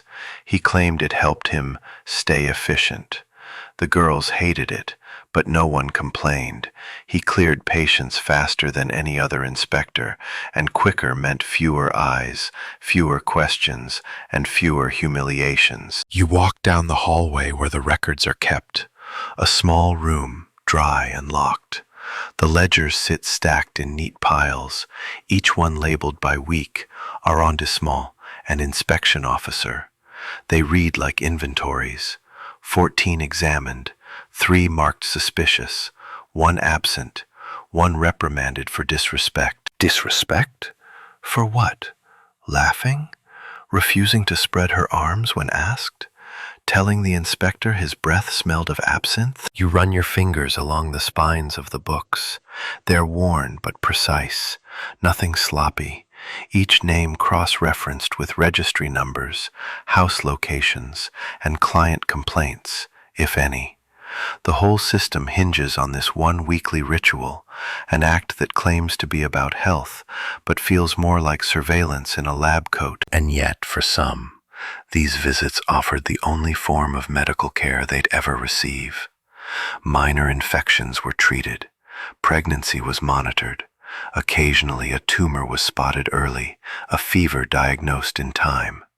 There are entries that read, referred to charity hospital, likely saved. So it wasn't all cruelty. But the mercy came wrapped in conditions. Outside you hear the rattle of a wheelbarrow. A porter is delivering linens and soap for the next day's exams. He's whistling. The doctor is lighting a cigarette. A girl passes him on the steps, and he doesn't look up. She clutches her card like a passport. You pause on the threshold and glance once more at the records room. A single candle burns on the desk. One of the logbooks is still open. The last entry reads, "No signs today. Returned with stamped approval, line 628. You wonder who she was, if she ever knew what was written about her, if anyone will ever read her line again. And then you realize, you just did. You step out from the inspection station, the chill nipping at your neck sharper than before.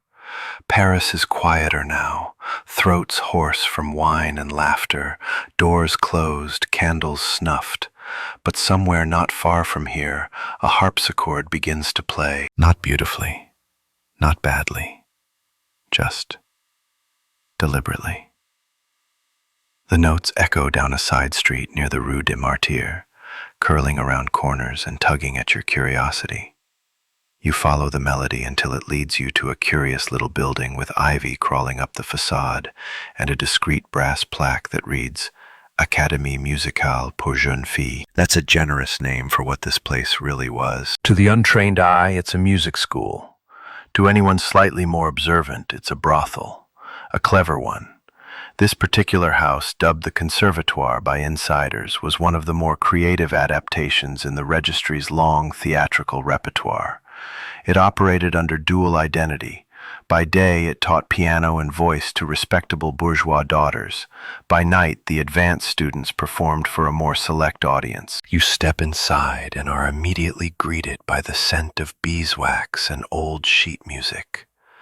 A girl glides past you in a pale blue dress, sheet music in one hand, a silver ribbon trailing from her corset.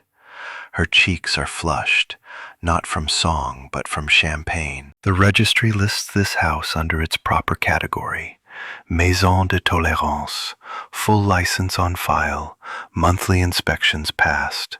But its interior suggests something far more refined than the usual fare. There's a recital room, a wine cabinet, a waiting lounge where clients sip cognac while flipping through concert programs. And the girls?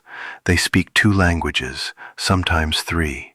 They can recite Molière and pretend to swoon when asked to describe Bach's use of counterpoint. One woman in particular, Annette, gained notoriety for playing piano with a rose clenched in her teeth, a party trick that left clients enchanted, and her registry entry amusingly annotated, "Unusual performist, no medical concerns." Quirkily, the house even held public recitals, open to the public.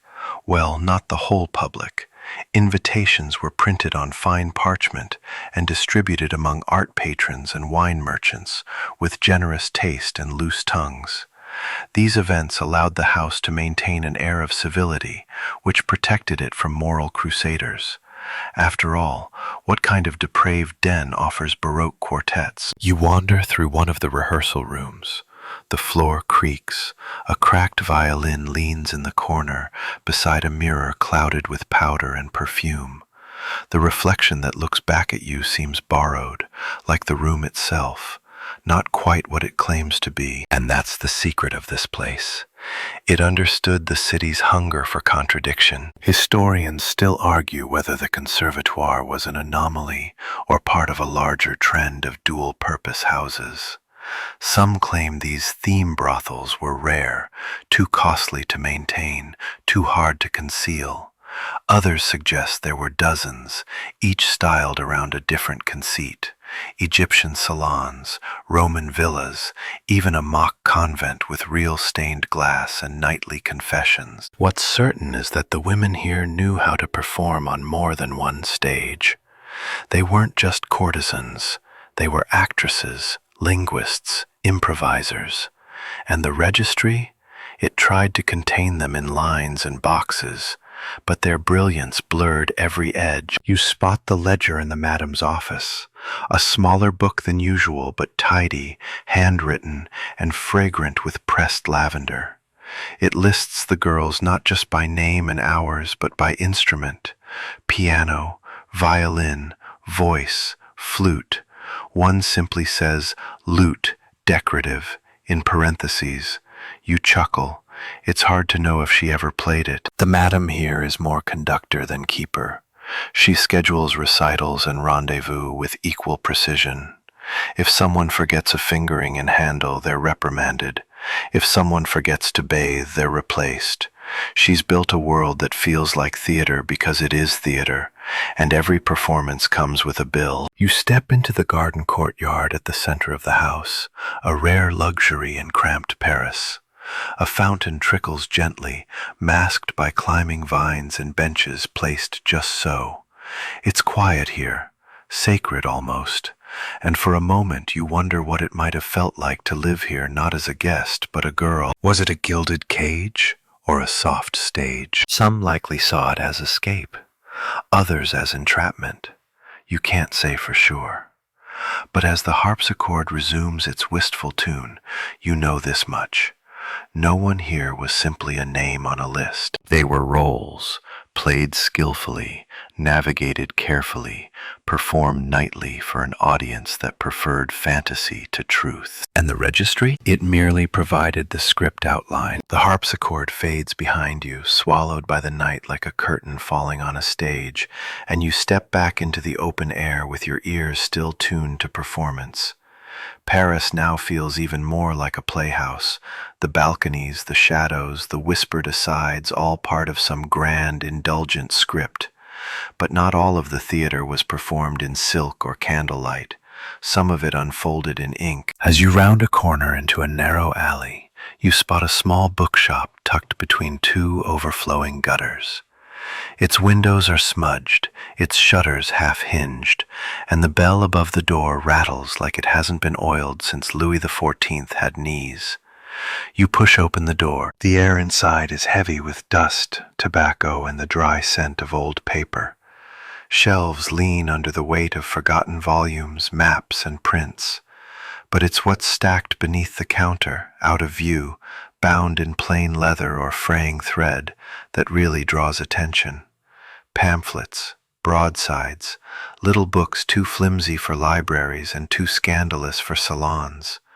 You found the ghostly paper trail of a city pretending not to read what it prints in secret. Because 18th century Paris didn't just tolerate vice, it published it. Yes, tucked into the registry's meticulous order was a shadow archive.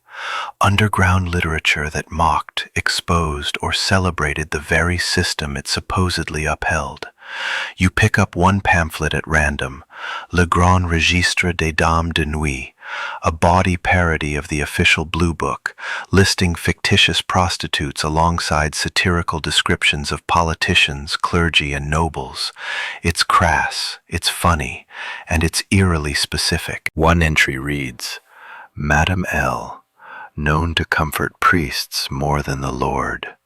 Another jokes, Her Majesty's favorite philosopher, who debates morality in public and loses it in private. These weren't just jokes. They were weapons. Historians still argue whether these pamphlets were printed for profit or protest. Some were clearly satirical, while others veered into dangerous territory, exposing names, publishing real registry codes, or detailing scandalous encounters that might have sounded absurd if they hadn't been true. And here's the kicker. Many of these writers were insiders, house clerks, disgruntled police aides, even retired filles publiques, writing under pseudonyms with a sharp quill and sharper memory. One particularly infamous piece, L'Examen du Vice Public, purported to be an academic treatise on the registry's flaws, but by page 3, it turns into a savage roast of the inspection process, including a fictional dialogue between a doctor and a girl who insists she's allergic to gloves. It ends with the phrase, "She passed, he failed." You chuckle quietly, then notice something in the corner, a locked cabinet with hand-scrawled labels, confisqué, éditeurs arrêtés, interdit par décret royal, confiscated, publishers arrested, banned by royal decree. The shopkeeper, a man in his 60s with eyebrows like commas, shuffles toward you and mumbles something about collector's items. He doesn't ask your name. He doesn't have to. Anyone here already understands the rules. There's one pamphlet he refuses to sell, keeps it in a glass case dusted weekly. It's called Les Femmes du Roi, and it claims to reveal the full list of women who were erased from the registry by noble influence. It's probably fake, almost certainly embellished, but the idea that such a list could exist, that so many names were scrubbed away, not by fire or time but by favors, lingers like an aftertaste. Quirkily, a few madames funded their own printing operations. One in particular, Madame Louvel, commissioned a series of illustrated booklets known as Carnets de Caresse, tastefully erotic, vaguely poetic, and filled with disguised testimonials from her best clients. She sold them in plain brown wrappers for twice the price of admission to her house. Her girls each had a chapter. One even included a sonnet written by a lovesick lawyer. He rhymed virtue with curtain. She forgave him. Of course, not all publications were so playful. Some exposed violence, blackmail, abuses from the very inspectors meant to protect the girls. One anonymous tract titled Les Visites de l'Enfer described in chilling detail a series of coercive exams and the complicity of the registry office. It named no names. It didn't have to. You pick up one final pamphlet, La Vérité en Jupon, or The Truth in Petticoats. The cover is simple, a drawing of a woman holding both a mirror and a ledger. Inside, the author poses a simple question. If the city registers my body, does it also own my story? The answer, implied but never said aloud, is not yet. You step back into the night, the door creaking closed behind you. Paris is quieter now. The laughter has faded, but you can still hear the pages turning, in bedchambers, in taverns, and in courtrooms. The registry was never just about names, it was about control, and the pamphlets were its resistance, printed in secret, shared in whispers, and read by candlelight when no one was supposed to be looking. And you're looking. The city sleeps now, save for a few drunks stumbling through cobbled streets, and the soft murmur of voices slipping through tavern windows. The Paris you've come to know tonight has layers. There's the official registry, the bureaucracy that tracks every girl's name and number, the inspectors who shuffle through files with the indifference of clock-punching clerks. But there's also the darker, quieter Paris, the one where stories grow like ivy, winding through the cracks in the system, pushing through the stone walls of regulation. You walk along the Seine now, the water reflecting the dim lights of distant bridges, its current slow and deliberate. Somewhere beneath the surface, you know, are the voices of those who never made it into the Blue Book, the names that never appeared in the ledgers, those who slipped through the cracks of a system built to catalog them. Not all of Paris's filles publiques were registered, and not all who tried to make a name for themselves on paper lived to see the ink dry. You reach the Pont Neuf, the oldest bridge in Paris, where vendors peddle trinkets and street artists hawk sketches of the city's most famous landmarks. The bridge is full of life, but there's a solemnity to the air as the mist rises off the water. You stand there for a moment, watching the flow of the river. The current has always been a metaphor for life in this city, always moving, never stagnant, and the people caught in it, some deliberate, some caught by accident, are constantly shifting, just like the women who lived their lives in the registry. Some were there by choice, others by coercion, but once they were entered, they became part of the flow, tracked, recorded, examined, and yet, in the end, they were often forgotten. Even the registry itself, with all its meticulous order and legal weight, couldn't prevent time from washing away so many stories. You remember the ledger from the inspection station, how the names of women were catalogued so efficiently, like items on a shopping list. But some of those entries were never fully erased. Others disappeared entirely. Some were erased by decree, like the girls of the Bastille, and some by the whims of powerful men. Those whose names were erased had been too inconvenient, too problematic, or too dangerous. The ink could be blotted out, the entries removed, but their stories? Those stories linger in the air, fading into the city like the night fog. In the early hours of the morning, you walk past the gilded gates of the Tuileries Gardens, where the old aristocracy once walked, unaware of the ghosts that haunt their stone paths. The gardens are quiet now, the leaves rustling gently in the cool air. A long time ago, women like those who had once graced the pages of the registry would have strolled here. Some as part of courtly intrigues, others as part of the unspoken trade that sustained the city's dark economy. But no one spoke their names, even then. Historians still argue about whether the registry helped these women or hurt them. Some argue that the bureaucratic oversight brought some level of protection.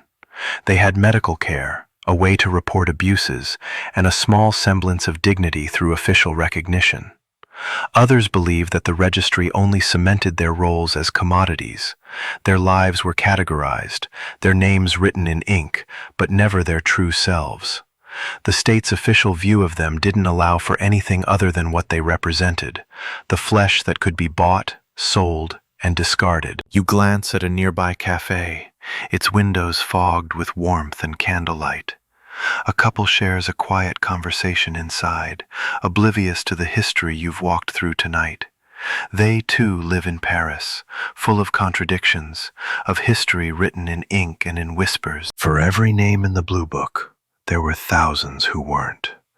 There were thousands who passed through the back doors of the city's brothels, whispered in alleyways, exchanged smiles and glances with men who never thought to look them in the eye afterward. These women never made it into the registry, never had the opportunity to be tracked, named, or catalogued. They were the forgotten ones, and in some ways they still are. The sun begins to rise as you leave the bridge behind, the first light of morning spilling over the rooftops. The quiet hum of the city wakes up around you, an orchestra tuning its strings for the day ahead. Paris, once again, has turned the page on another night, another chapter in its long, tangled history. But as the world shifts and the city prepares to begin again, there is one thing you can be certain of. The women in the registry, the ones whose names were written and erased, the ones who were catalogued and forgotten, they never truly disappear. Their stories linger in the spaces between the lines, in the corners of cafes, in the whispers of the wind. They are the ghosts of Paris, unseen but never gone. And maybe, just maybe, that's the real legacy of the Blue Book. It's not the names it holds, but the ones it doesn't.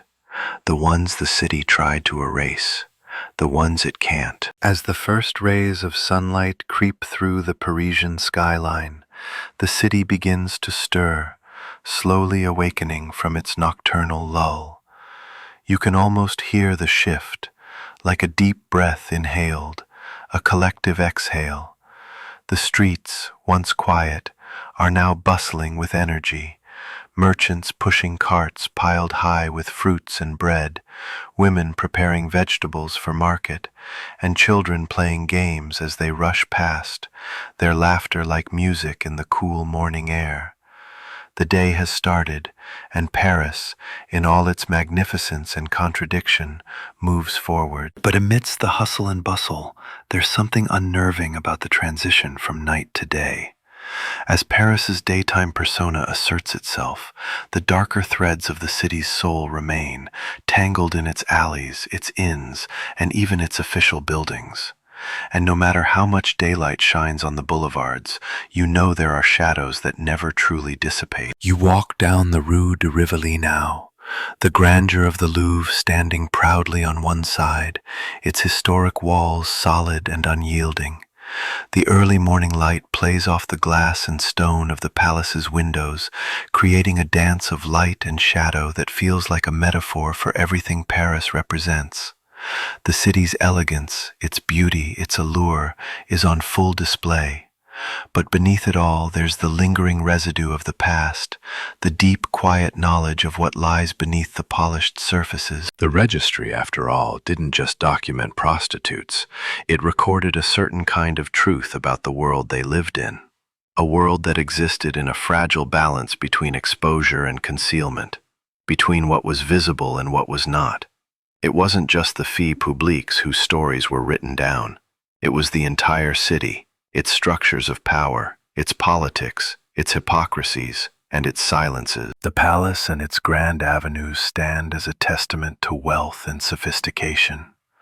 But walk into the side streets, down the narrow alleys, and you realize that Paris's gilded exterior only tells part of the story.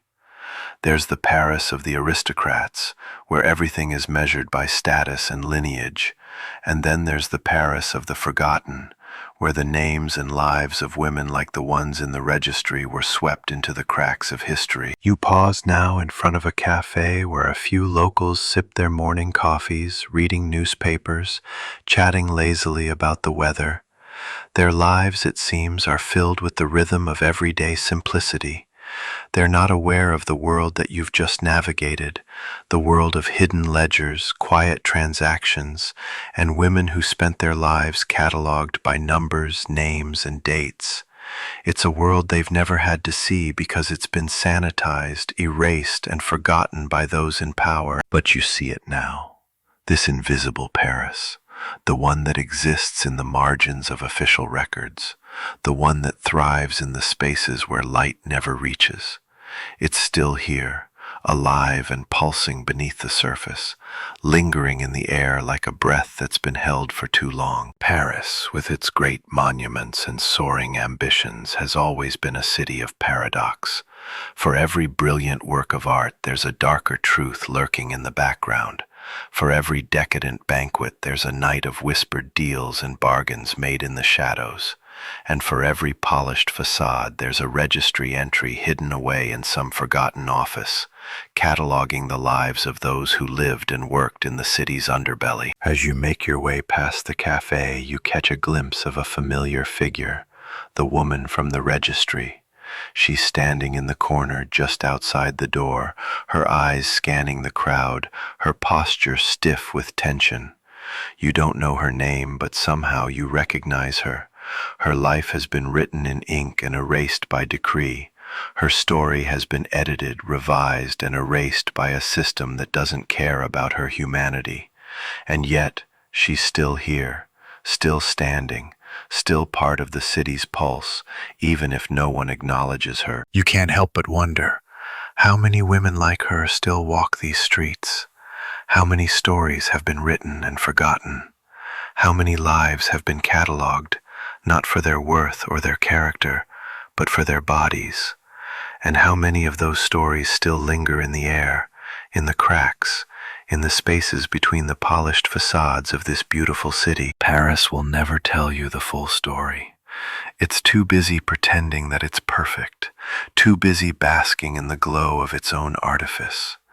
But if you look close enough, if you step away from the monuments and the crowds, you can still hear the whispers of the women who lived and worked here, their stories tucked away in the city's archives, in the margins of history. And as the sun rises higher, casting its golden light over the cobbled streets, you realize that Paris, for all its beauty, is a city of silences, a city that has learned to speak in the language of shadows and whispers.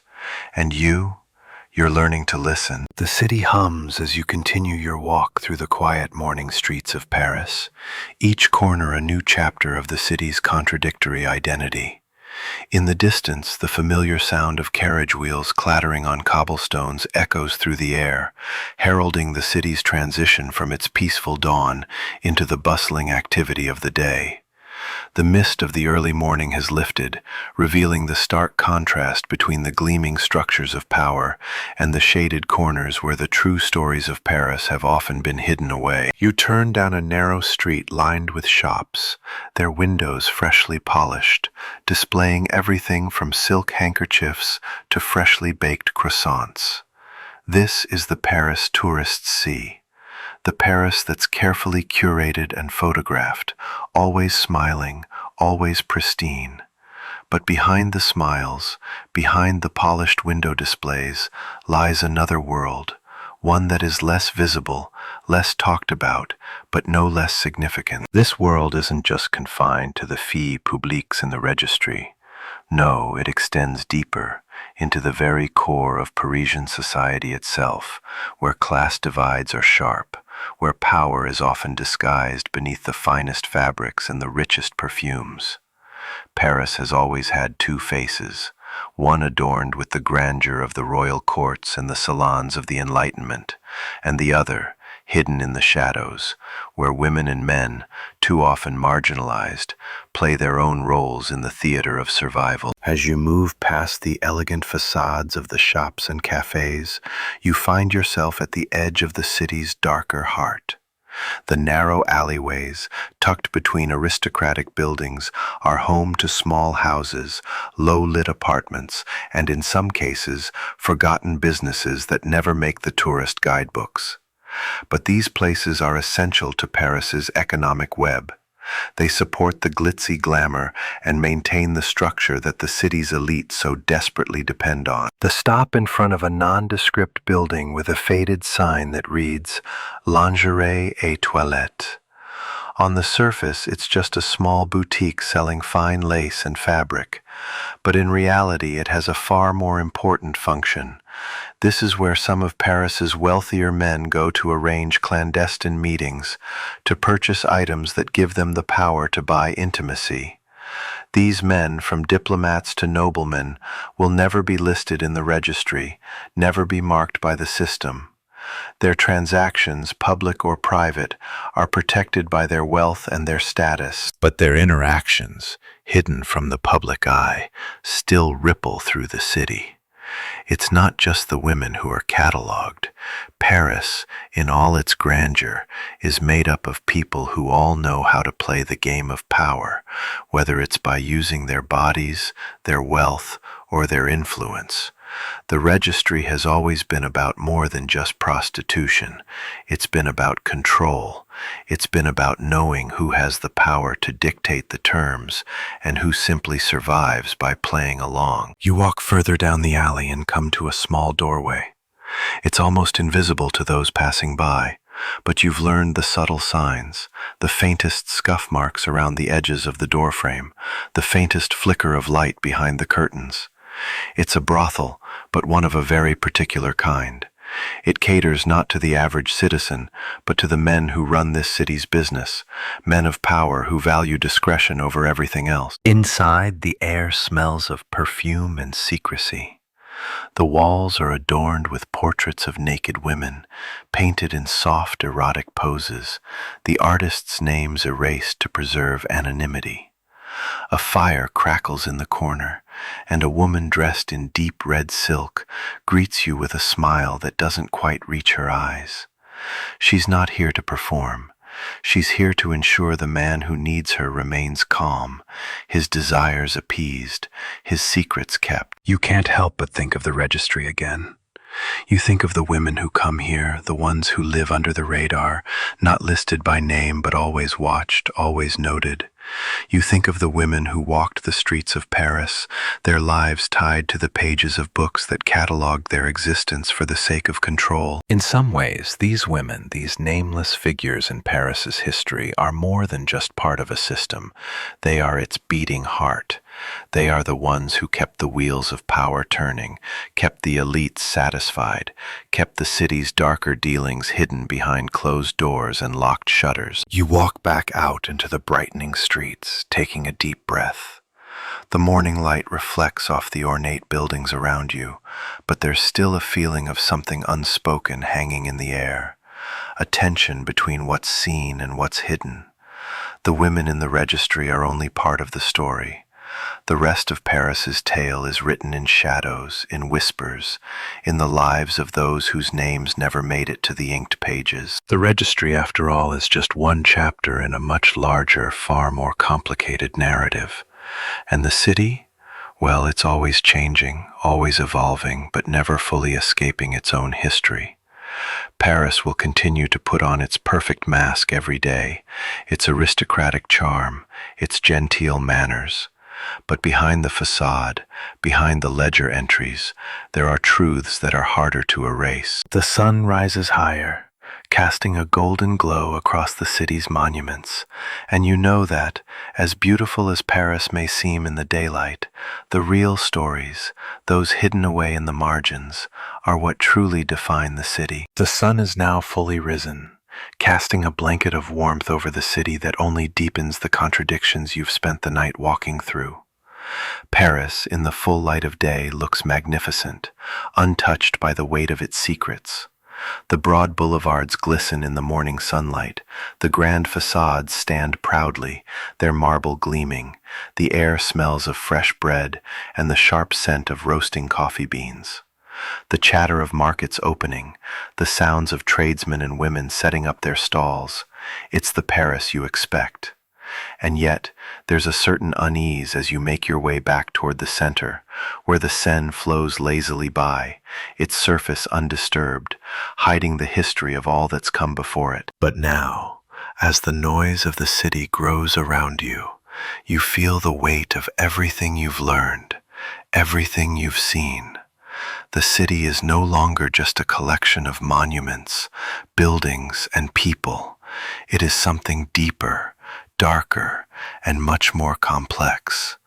The women whose names were entered into the registry, the men whose power was hidden behind the pages, the forgotten and erased stories, all swirl together into a single intricate narrative that refuses to be fully written. The tension you feel as you pass the grand squares and the opulent palaces is palpable. There's something here, a lingering presence that you can't quite shake off. It's in the way the people walk, the way they speak, the way they smile at each other with a politeness that never quite touches their eyes.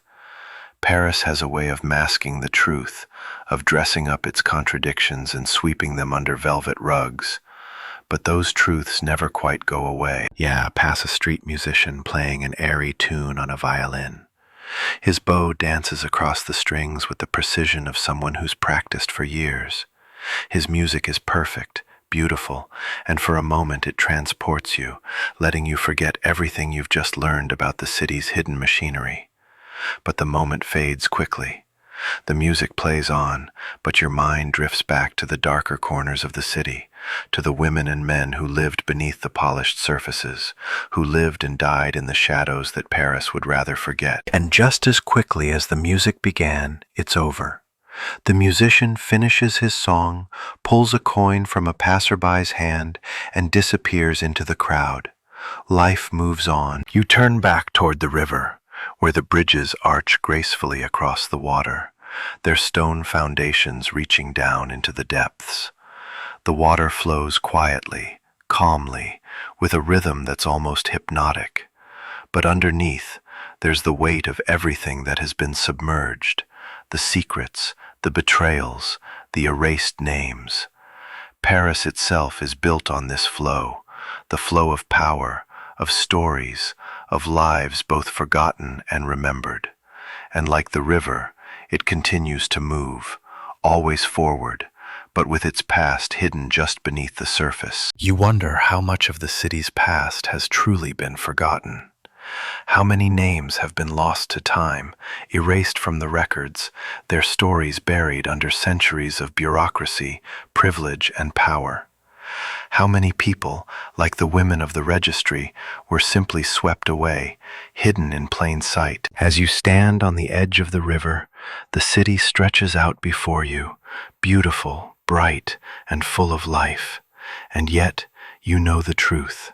Paris is a city of layers. Beneath its grandeur and beauty, its moments of joy and laughter, lies a darker history, a history that refuses to be fully erased. It lingers in the forgotten corners, in the margins of the registry, in the whispers that echo through the streets. It's a history of survival, of compromise, of sacrifice, and it is, in many ways, still being written. With the sun climbing higher, you take a deep breath, letting the morning air fill your lungs. The city is waking up around you, and for a moment it feels as though everything is at peace. But in the back of your mind, you know that Paris will never fully be what it seems on the surface. It will always be a city of stories, some told, some hidden, some erased, but never forgotten. You look across the river one last time, the city sprawling out in front of you, and as the sounds of Paris rise around you, you feel something deep settle inside, a sense of quiet understanding. The past is never truly gone. It's always with us, just below the surface, waiting for the right moment to be remembered. Now, as the sun sets slowly, casting long shadows across the streets and the Seine, you leave the city behind, carrying its stories with you, like ghosts that will never leave. Paris, as you now know, will always hold its secrets. The women, the names lost to time, the power plays between the written words and those spoken only in silence.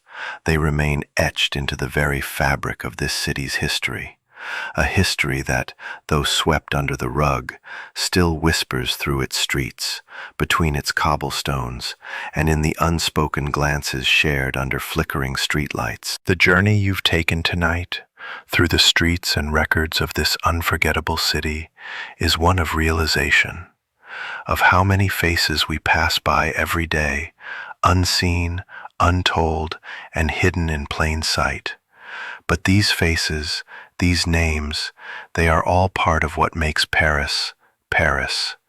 Every stone, every brick of its grand facades carries the weight of those who built it, those who lived within its walls, and those whose stories are still waiting to be heard. As you close the door on this night and leave the city to its own devices, perhaps you'll notice, the next time you visit Paris, the quiet corners where history breathes softly, where those forgotten names still echo.